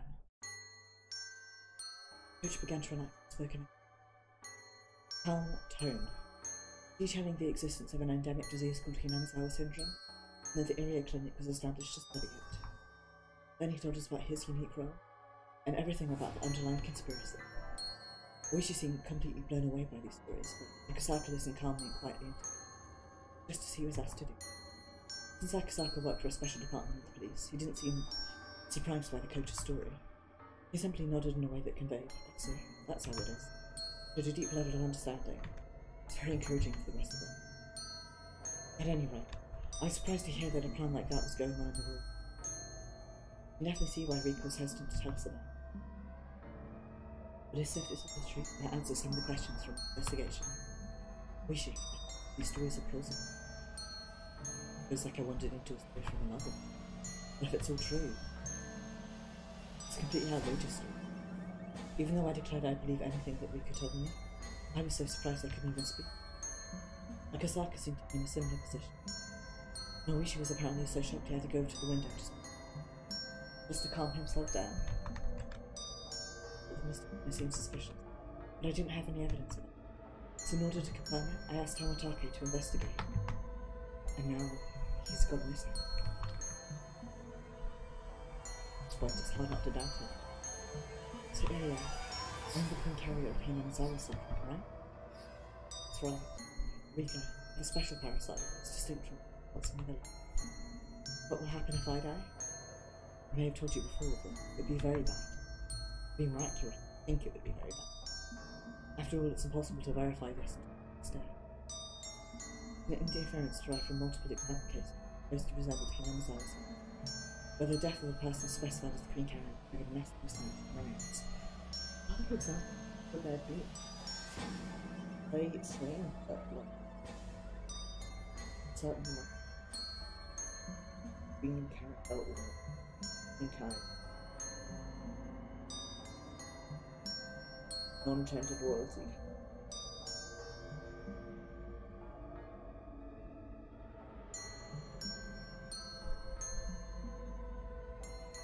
And that's what that area was Mr. Kano's specialty, but now Mr. Kano isn't dead. So please explain as much as you. Huh? What on earth are you saying? Didn't you tell me that Mr. Kano's bone corpse was found just a little while ago? The officials. There's a high probability that one of her allies potentially faked it. The one pretty much certain of it. Faked it? Why?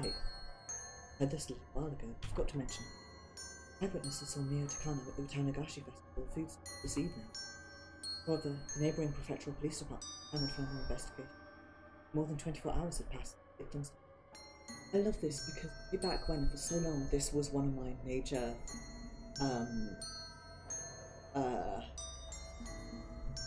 major causes for there being Hinamizawa bones. This.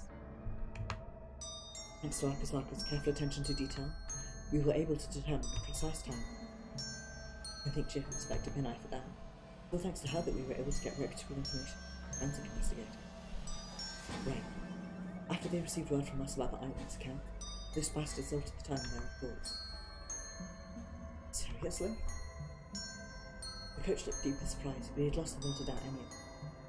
He had a weak expression on his face as he continued. In any case, the person known as the Queen Kara falls in, it would mean the death of the entire village. Not just that, terrifying to think that people would repeat the senseless, aberrant behaviours even outside the village. That's why it has to be prevented at all costs. And please listen to me without interrupting. Everyone, please keep quiet and listen. Is there anyone who would benefit from killing? Who? Irie, you promise not to interrupt. Not a single human being. Those with generic information will reach terminal symptoms within 48 hours. The dangerous thing about being self-control. Primary symptoms of heightened paranoia and confusion would erupt from the end. If that were to happen, is there anyone who would benefit from it? Absolutely not. Killing Ruth is equivalent to killing all 2,000 villagers. Impossible to imagine, even as a joke. Right, here's what I'm gonna do. I am gonna AFK quickly. I'm gonna be ruminating.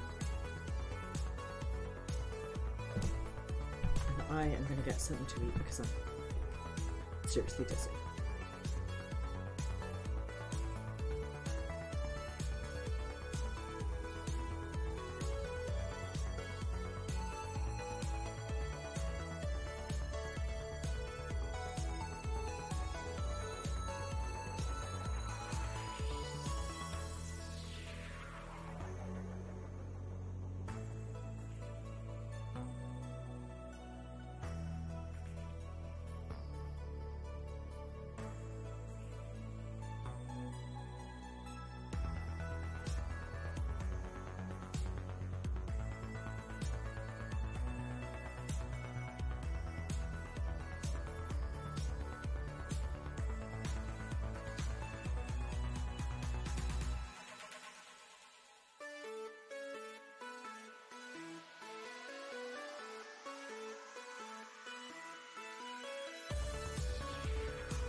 Snack. I will be munching away on it as we go through, probably. Anyway.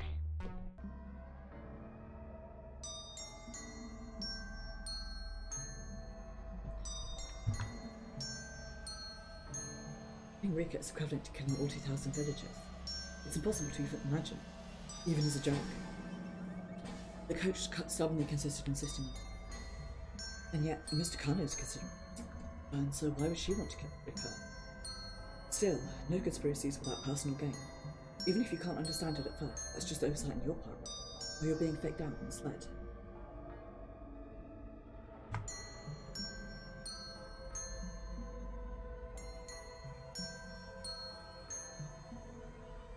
Don't give up.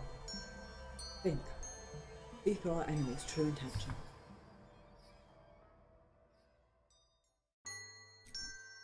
I think my flatmate may put the microwave on the highest setting, because I microwave my snack for 30 seconds and it's like burning me. Behind me, H was twisting his brain over and over, trying to unravel the true picture of this conspiracy. He's desperately searching for it, but it's not that simple. Couldn't be right. Still, we managed to completely avoid the major hurdle of death. For that, I'm glad. At any rate, the problem is to come. If I die, all the people in Hinamizawa will be overwhelmed by confusion and paranoia, and they'll end up killing each other.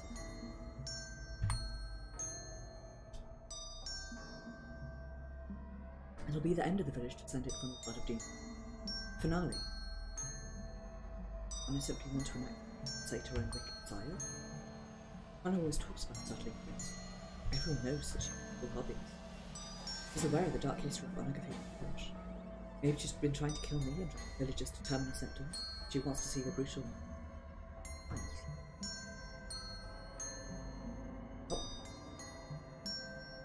not completely out of the common.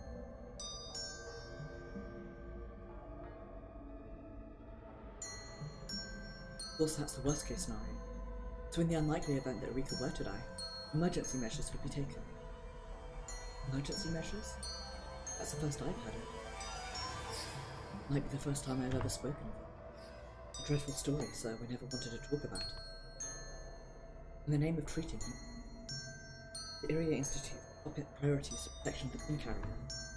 But in the extremely unlikely event Queen dies, and all infected persons are expected to develop terminal symptoms, emergency measures will be taken to prevent it.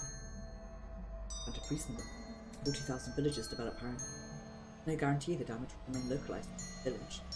If that scenario can be foreseen, then it's natural to prepare countermeasures.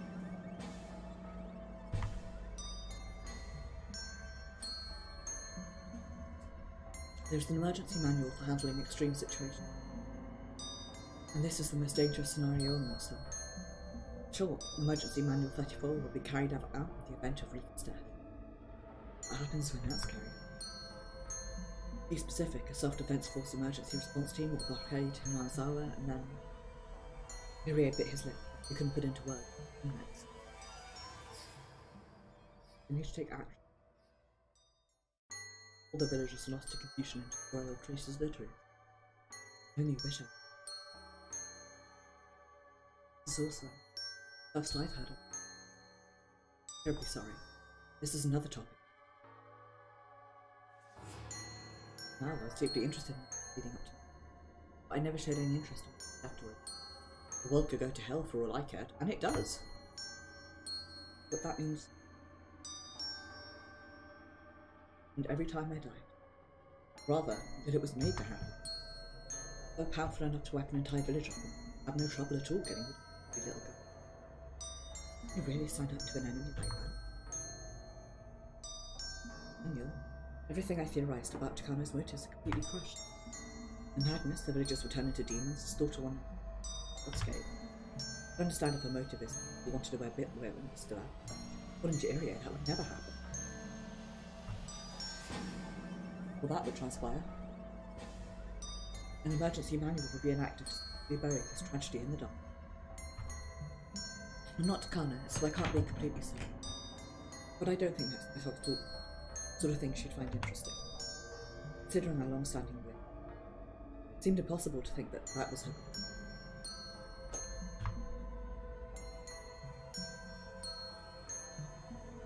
The possibility that no one, the mountain dogs, could kill me. Ridiculous. Impossible. But the opposite. Mr. Kano is the one most concerned with your protection. Yeah? And one of the primary duties of the mountain dogs is to see to your safety. It's completely impossible.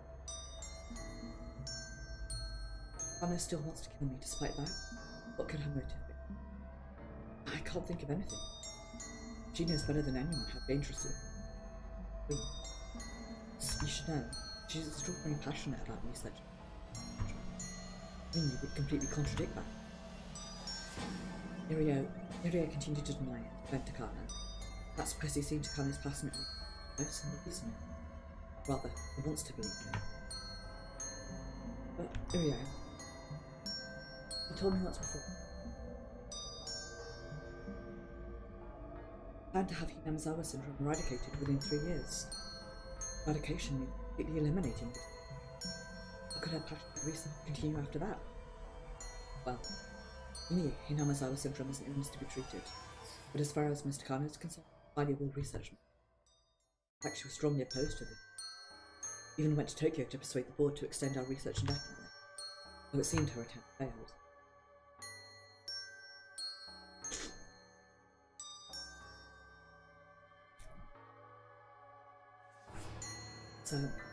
Kano wants to continue her research, but if Hinamizawa syndrome is eliminated in 3 years, she'll lose the object of her research. When you put it that way, yeah. Right there, felt like I got a small glimpse of something. The Irie Institute is a cool organisation. It provides a large budget, a large number of people. That it's possible to study here on this. It means that if they declare that the Institute's research must end in 3 years, Kana must be deeply distraught that she won't be able to do her research. Research is going to come to an end anyway. What about the possibility that she'd want to turn it upside down before it's like that?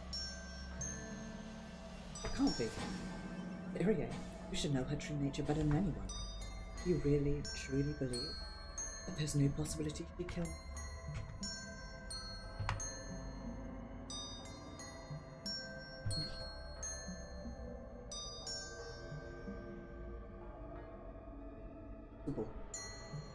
Absolutely impossible.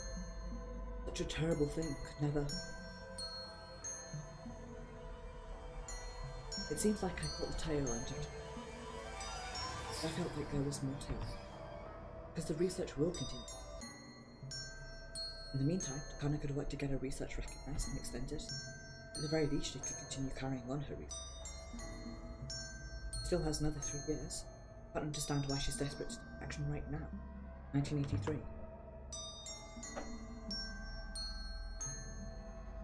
What's more, did I specifically in June of 1980? Even if there's some wiggle room on the exact date, the month hardly ever changes. That's proof of a very strong one. Maybe the research was cut off immediately, but weak motive is still 3 years left. There must be a strong will driving us, particularly in June of 1980. Do you think, Keiichi, why would Takano decide to take it this specific? I see. Suddenly, Keiichi seemed to have a flash of a grin on his face. Everything together. Time for a comedy moment to lighten the mood. Mrs. Nunn ready to talk. Rika, you told me about it before. You said it was predetermined that you. And that's why you can't enjoy anything. Don't you think the same reasoning? What are you saying? Frustrating. The Keiichi of this world was rather smart, but he had a pompous way of speaking. You'll die in 3 days. You'll die in 3 years. The length of time is quite different, but the end result of dying is the same. And what's more, it's happening by someone else's will. In which case, don't you think a person will be equally shocked regardless of which date they hear? See. I read in a book that patients are more shocked when they first hear that they're going to die than they are when facing imminent death.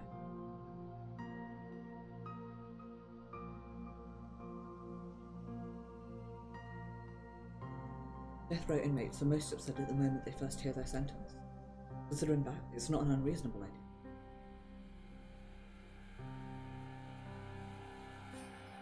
That was a blind spot. If I just put myself in her position, it's simple, it's so easy to understand. When I thought about how I was doomed to die in 19, I was completely lost to despair. Fortunately, I had Hanyu. Nowadays, I have Keiichi and the others. But if I had to face that knowledge alone, I wouldn't be able to wouldn't even be able to pretend to spend my days. So Takano's feeling the same way? 2 of you were getting carried away. Takano is not that quick tempered. And how does such ridiculous plan benefit anyone? It's like setting off a bomb in your own home. Power struggle.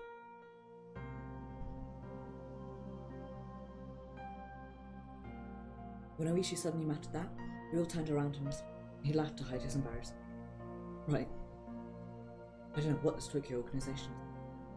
There might be a chief actor in opposition, but so if one of them, and if so, one of them would be pleased at this.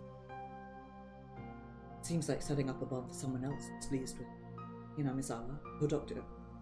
It's like setting up a bomb for someone displeased with Hinamizawa or Dr. Irie's research, isn't it? A person like that, organisation. Rie tried to deny. On the other hand, he seemed to consider something, but his mouth to think it out.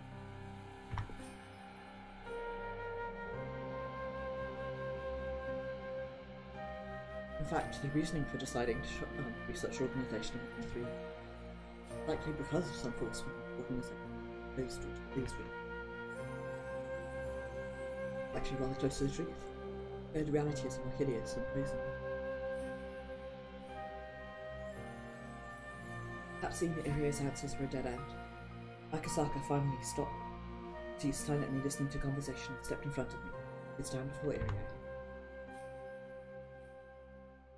Irio Institute's alphabet.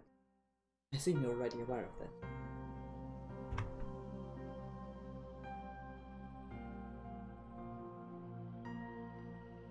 The pauses as I munch my way through my snack to pick me up. Until recently, the 7th reference room has been monitoring huge amounts of money flowing in and out of there, best of some master. The Alphabet Project is one of those off-the-book slush fund. Government funds are provided to finance certain projects, but the reality of the situation is that it's being done to fatten the wallet to be specific.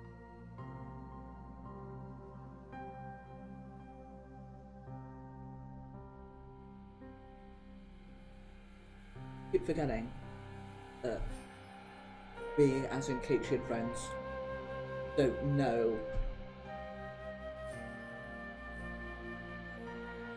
the guy who was funding it, who to me genuinely seemed like a nice guy who thought that throwing money at problems fix them.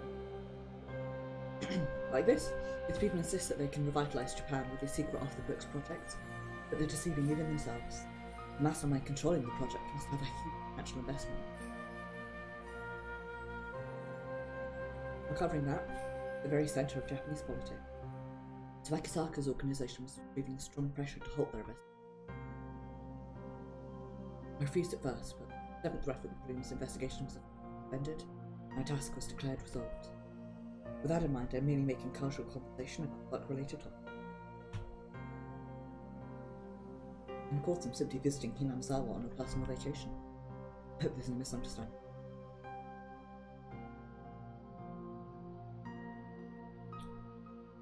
Irie remained silent and didn't relax with solemn expression. It seemed like now that we knew the name of the alphabet, he had no choice but to prepare himself for the worst. I already know that a huge amount of undisclosed dirty money is flowing into the Irie Institute of Burno City every year.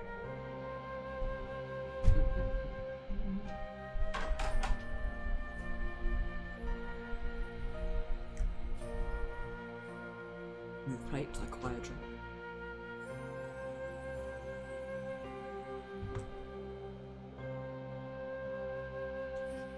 Okay, right.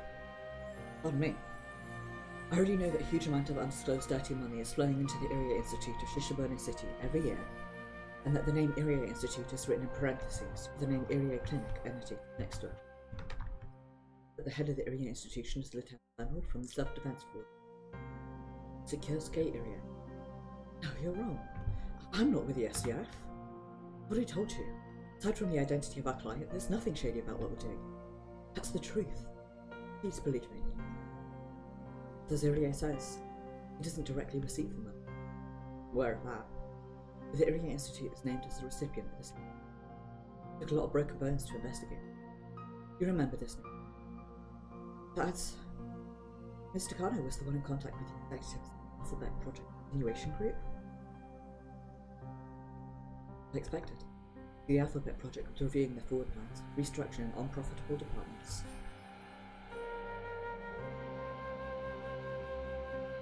The system was restructured so that money can flow more efficiently to specific people in the upper bands.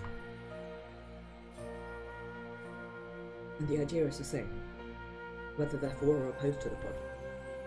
Furthermore, the therapeutic medical procedures developed here have been sold to foreign companies at high prices. Although the details of that are still being investigated by the Tokyo District Prosecutor Research Department. It's heard.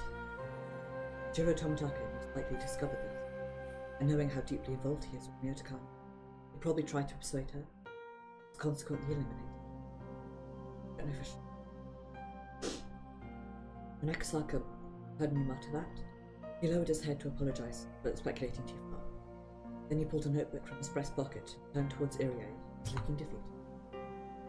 What do you think of the idea that Miotsukushi simply was being called?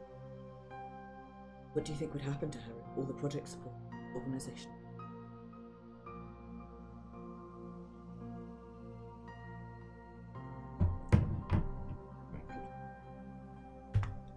I'll leave it to you to imagine. But even if you continue in reality, please to admit it. Fine, we'll keep moving forward with it. Never forget that. And also, me? Akasaka gave me a gentle pat on the head. I trust Rika, and I decided to help her. Maibara feels the same way. Rika and Maibara are desperately trying to help you. I hope you're not the sort of person who need me. So I understand. It's that much. Yuria had finally thought it over and was able to nod. He may have been too shocked to speak at first, but considering the way that Takano and the others were they weren't who acting, they weren't who they were pretending to be. Then, I wish. Yes? What is it? At this point, the story is going to go beyond the hands of the enter an outrageous area. Besides, I have a feeling that this is bigger than me. I wish you do. I don't mean to say. Maybe you should stay out. Akasaka, what do you mean by that? Just like you told me earlier, you're retiring this. You've worked hard for many years. You're about to collect your pension. Money is important. You'll need it to pay off the house, and you need money for life. This hill's too dangerous. My instincts are telling me that at the end of it, the case will be classified. Yes, at all. In other words, I had to lose everything. Better pull myself out of this, right? That's what you're telling me. I know I'm not in a position, but I've been involved in cases that are much different. What I'm saying now comes from experience. I wish he was no fool. He was also an adult and smart in a real sense. If he only listened to his pride, he would yell at Akasaka for insulting him. What Akasaka is saying is true. Wishi's pension is a big deal for him. People live far beyond their retirement. They still have 10 or even 20 years left. The pension is the basis for their second life. The pension isn't ordinary money. Very valuable. People receive their pension for working hard on rainy days and even enduring the moments when the bosses give them time. Even a wish he has more occasion that he's going to quit a job. Yet he endured and quietly did the unreasonable work ethic. He's endured far more than his salary merited. He's worked like that for a very long time. Finally about to retire. He's finally about to collect his long-awaited pension. Not about the amount of money, but having value placed on with your life. So if one were to cause a scandal, punishment for that would be placed on his head. One such deplorable event can raise Oishi's entire life. It's not something. Kasaka's still young. Even if he loses his job, he can find a new one. But Oishi is too old. The repayment of his mortgage was planned around his. Oishi is a grown-up's grown-up, and that's why he can't do it correctly.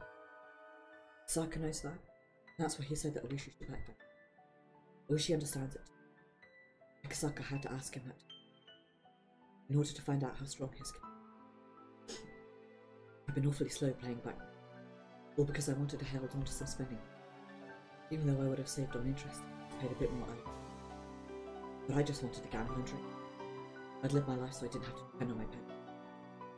I jumped right onto this game. I wish his fists were trembling. That's how he sheds his tears. But an officer until the moment I retire. And that doesn't matter. I promised in front of his grave. I promised that old man I'd find out who killed him. I promised to stay a police officer and arrest his murderer. Me being a police officer isn't. What matters is that I keep my officer spirit until I find that man, even if I'm fired. But am I afraid to be fired? Am I afraid to lose my pen? I am. I ruin my plans for my future. I need a lot of money for them. My dream is to live a leisurely life in Hokkaido, work on a vegetable garden, climb in Susukino, take up boring dancing lessons. But why am I afraid? My officer's spirit so weak as that. Dreamt of uncovering serious and mysterious. The door to that truth I've sought for so long is right with me. Damn it, God damn it. Can't I just throw away my bag? Why can't I stop caring about what the police think? God damn it. Nobody could say anything. He's at a crossroad. The crossroads of a person who was so hard and so hungry for so long. How could the young people who know nothing about what they go through say anything at all? You're a friend of the departed construction site. Yes. He's a friend, a brother, and oh, it's only the formality. I am the director of it. The conspiracy that surrounds I'll be the one who takes the blame. This position exists for that. The Institute as a whole, Irie is simply there to cover. Even he has started to. Even if he hadn't done anything wrong, he would have had to take the person in charge of the Institute. That was how every organisation. By forcing someone to take the blame and reshuffle, my leaders get more money. When it's all over, I'll tell you everything very soon. I actually have an obligation to remain silent for the rest of my life. I've had enough of it. It's not right. You can tell the brave Korra. The one who's found the courage to help you. The cowardly Korra, when he didn't want to lose, doesn't deserve to hear it. Wasted a life. Even though the truth behind the mysterious death he'd sought so hard was right, he couldn't just accept it with his. To understand what he's going through, one would have had to. His dilemma is very vast and very. Young people could probably understand. Have some time to think about it. I really do want to find people behind bars. Just need some time to. Has he even asked? Nobody here will force him to. Or I won't either. However, I need someone's approval. I wish he is still passionate about it, officer, but he isn't brave enough to. He wants somebody to forgive him for that. But nobody can do it. Nobody can stop him from crying. Oishi, I'll permit it. Huh? You turn this way, but you beware.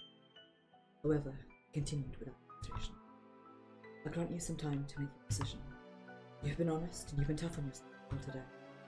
Your life is not to be taken lightly. That's why you're having such a hard time deciding. You should never be proud of careless decisions, brute courage. Careful judgment made by a person who's lived a worthy life. You? That's what's worth being proud of. It may seem arrogant of me to say, but right now I think that is exactly what Oishi needed to hear. Who among us has the right to admonish Oishi? Oldest one here? No one. No one should be able to. Then isn't it arrogant of someone in my position to talk to him like that? No matter if you decide calmly or courageous, I'll praise you. As long as your decision was made well. Thank you. That makes me feel better. Thank you for giving a coward like me the time of day. Would Oishi still be my ally? Would he help me? He should have said. That wouldn't have reached us. One thing help is my selfish. Any words that disregard the life. Seen all the long, hard, painful but fun days Oishi was born. I understand. Even if you've been pursuing something, it takes a lot of courage to give up something precious to reach. That's right. I never would have been able to reach this point if I didn't have Saga stand encouraging me. There's only one thing. Please tell me one thing. Sure, ask me anything. I've long suspected that the Sonozaki family pulling the strings and in the old man's murder case. Am I right to think? No, you're not. You're wrong. We can explain everything, but the series of mysterious deaths. See, we should pretend to describe it. For so long he pursued the case, yet someone deeply involved was delaying him. So he must be feeling at least some frustration. But Irie said wouldn't play, so I have to continue. Wishing none of the curses of Watanagashi were done in secret villages. Sonozaki family, the families, the other villages, none of them were involved. There were only misunderstandings, misinterpretations, coincidences, tragedies and comedy. First one was an argument, second one was illness, third one was deliberate manipulation, fourth one was trauma reaction. The real identity of the curse of WOAH was simply a series of absurd terms. It only looks like the villains are acting. All the information I've gathered so far about the Sonozaki family is worthless. Heads of the Sonozaki family have secret breeding. They must always act as if they command even natural disease. The Sonozaki family knows nothing. Moreover, they're even afraid of the incidents that occur every year. But in order to maintain their dignity, they act as though they're the ones behind everything. All makes sense. That's true. And that Orient woman. She sure said some things to mislead me. phone and saying, have some water before you go to bed. Will do. You're telling me the truth, aren't you? Yes, I am. Written in the Friday family scrolls. Do you want to see? No idea what I wish. Nobody here can tell. However, I understand why you're so happy. What do you mean? At the beginning, I suspected the Sonozaki family too. When I realised my mistake, I was so happy, I felt so relieved. The object of your hatred was... So I understand just how... No. The Sonozaki family is still a vile organisation. It's claws all over Shishima. That doesn't change. I've been stabbed by one of them before, you know? They may not be responsible for mysterious deaths, but they're still my enemies. Fuck. From the Public Radio Alliance and Minnow Beats Whale, you're listening to Rabbits. Shut, and I cannot emphasize this enough, the fuck up, Tannis. It's not even Tannis that I'm listening to, it's bloody Rabbits. Quiet.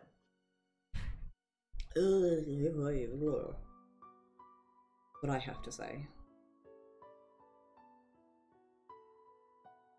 about that.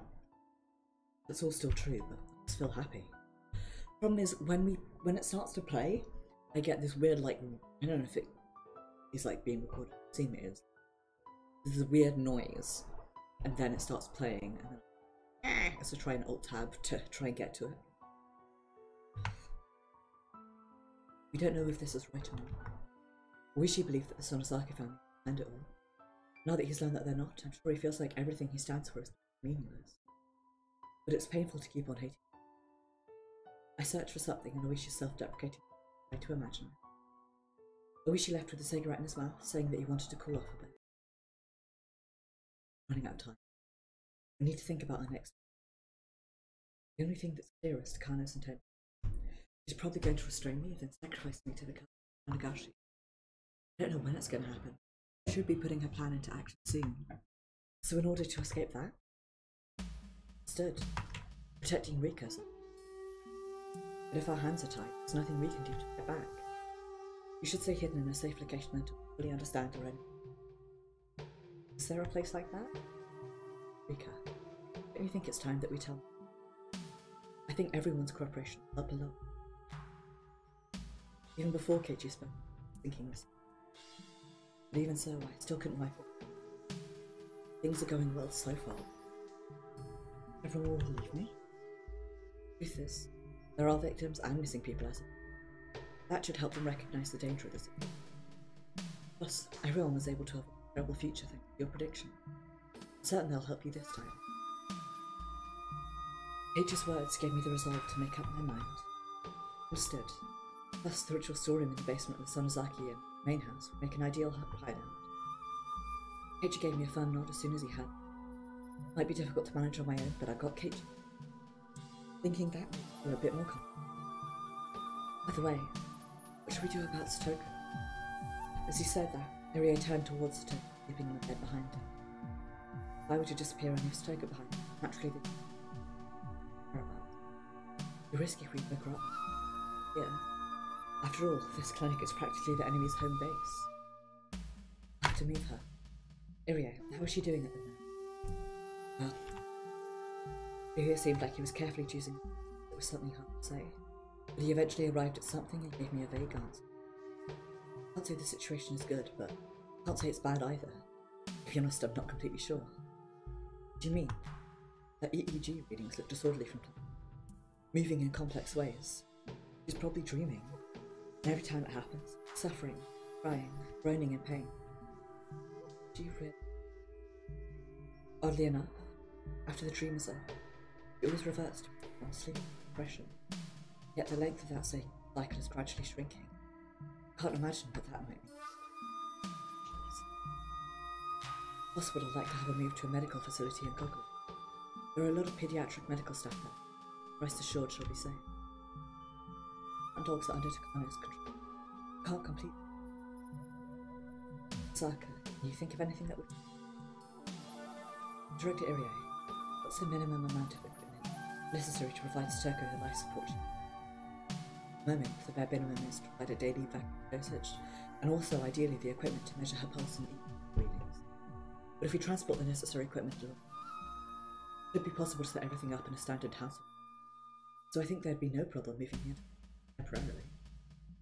When it's settled, we'll move Stoko to Mio's basement. Wouldn't it be nice for the two to stay together? Do you, Seiko? As a doctor, I can't say I'm thrilled with the idea. It is what it is. There's no other way. In which case, we'll move Satoshi the same way. Now, I already knew this from having played Chapter 8 already. But this is where everyone else goes. Huh? Kichi was stunned with his eyes open wide. Oh, I guess he hasn't heard this story yet. Toshi, you mean Stoko's older brother, Toshi Hojo? He's here in the clinic? Yes. Rika? Sorry. Still haven't told Kichi and the other. Is that so? Miria was clutching at his gently letting. But what has been said can't be told. Miria turned towards Kichi, still looking for explanation. As I said, Satoshi Hojo is here in this clinic. I know it's super early and I still usually would go for 3 hours, but I've made the executive decision that I'm going to finish after this chapter because I feel like we're about to have a major tonal shift, and also I'm even having eaten so low. Today is not it, Chief. As I said, Satoshi Hojo is here in this clinic. There's a reason for isolating him from his surroundings, though. He's a patient and a test subject. A severe case of Hinokawa syndrome.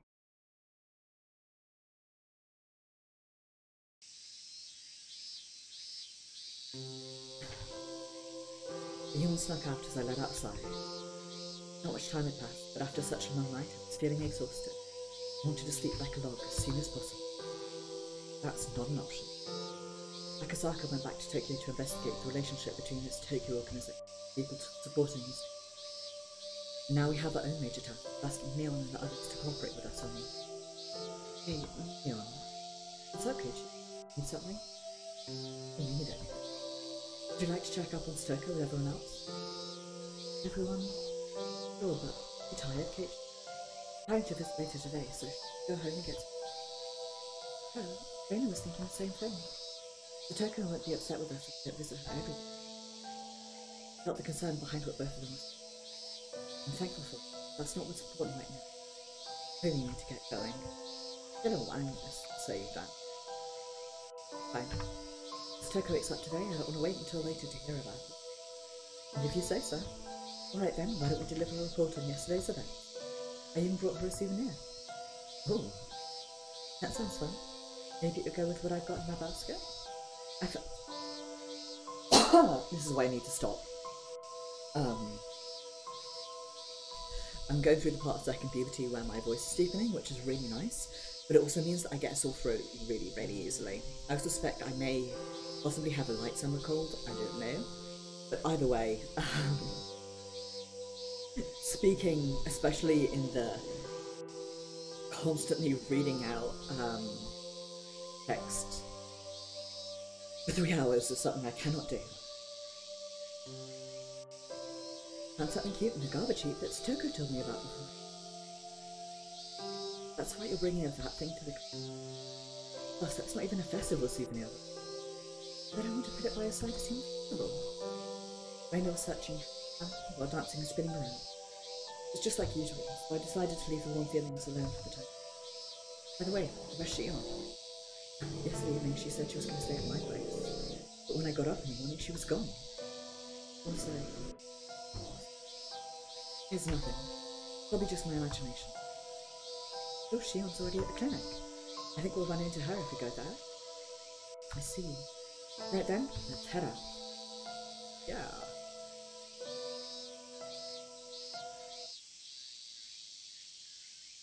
Really confused by this. It could be. Wonder if it's like a save type thing. Like, you know,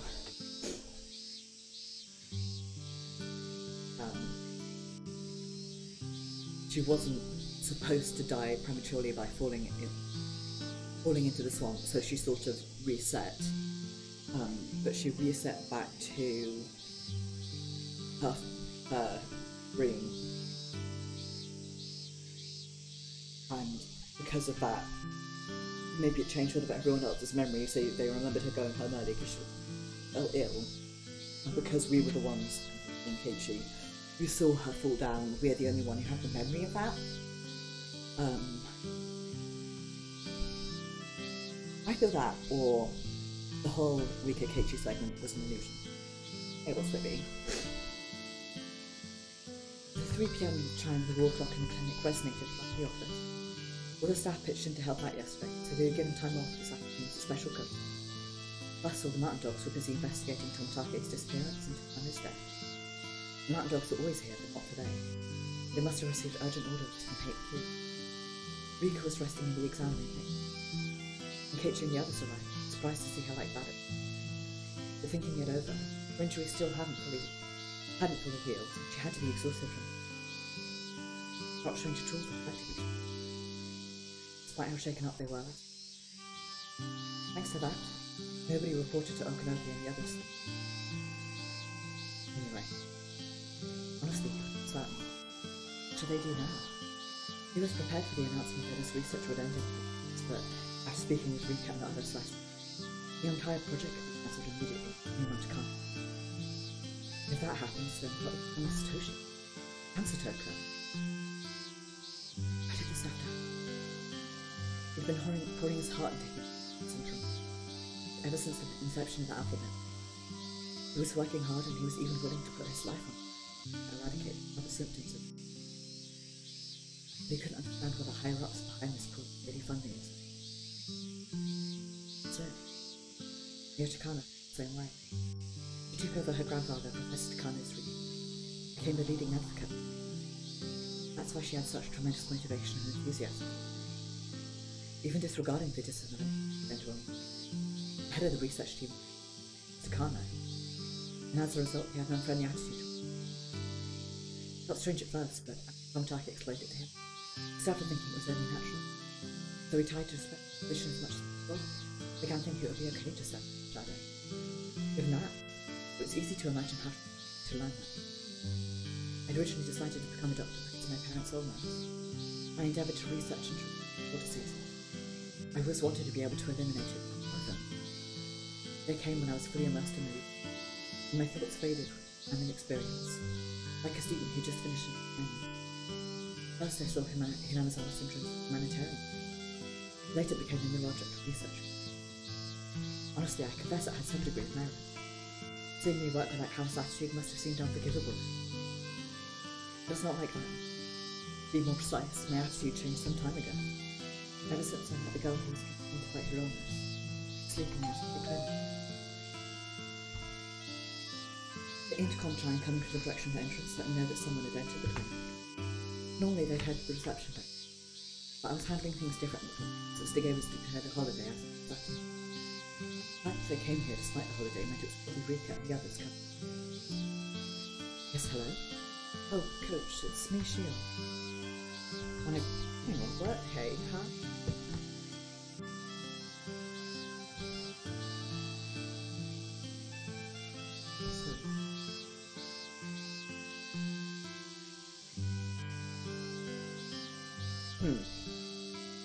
Assuming that was a typo mistranslation. And I grabbed the intercom and held it to my ear. Sure enough, it was Shion. I came early. Do you mind if I come in? Sure, please hold on a second.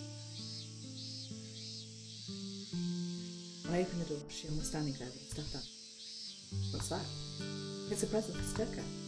I got it as a special bonus for my performance at yesterday's festival stall. How lovely. I'm sure Stoker will be thrilled with you. How is she? She's doing alright. Sleeping well thanks to the medicine, so there's nothing to worry. Then that's convenient.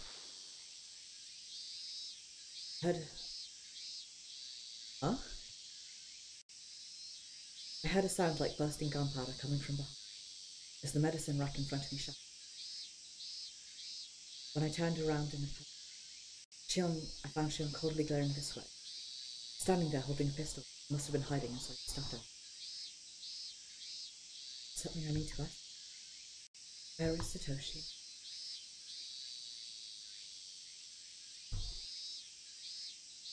Okay. I feel less bad about ending stream early. Because that is such a good cliffhanger. And also, scared the shit out of me.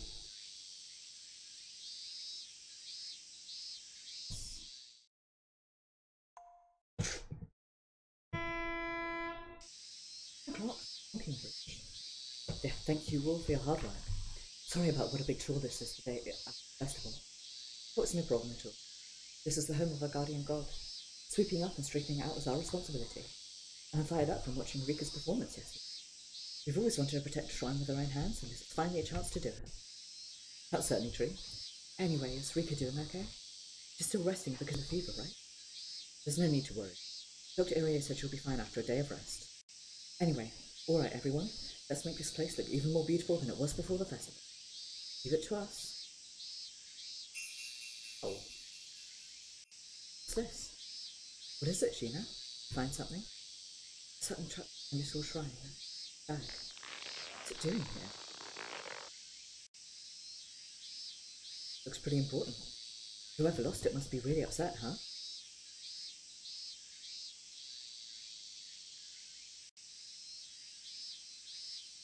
Question mark, question mark, question mark, question mark. Question mark.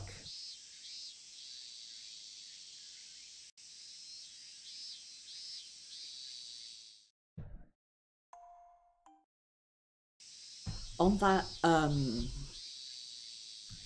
Jeremy Clarkson would say, nuclear bombshell. I am going to end the stream here. I know it's an hour early, but I'm tired, my throat hurts, I'm warm, and also that's a really good cliffhanger. So, I'm going to say thank you very much for watching. It is very much appreciated, and I do hope that you enjoyed. I will be streaming Neo Replicant on Saturday, where we're going to probably continue to see that knowing what's going to happen does not make it any less painful. Then on Sunday, it'll be Destiny 2, where we are probably going to be working on more challenges, maybe some Gambit stuff. Probably Gambit, I think. Gambit galore. Fun. Then on Tuesday, it'll be Final Fantasy XIV, where I will be continuing working on the relic quests. I'm on, I believe, the last step. I think. I don't know though, but we're going to keep working on that. And then next Thursday will be more Higurashi When They Cry, Miotsukushi Omote, where we will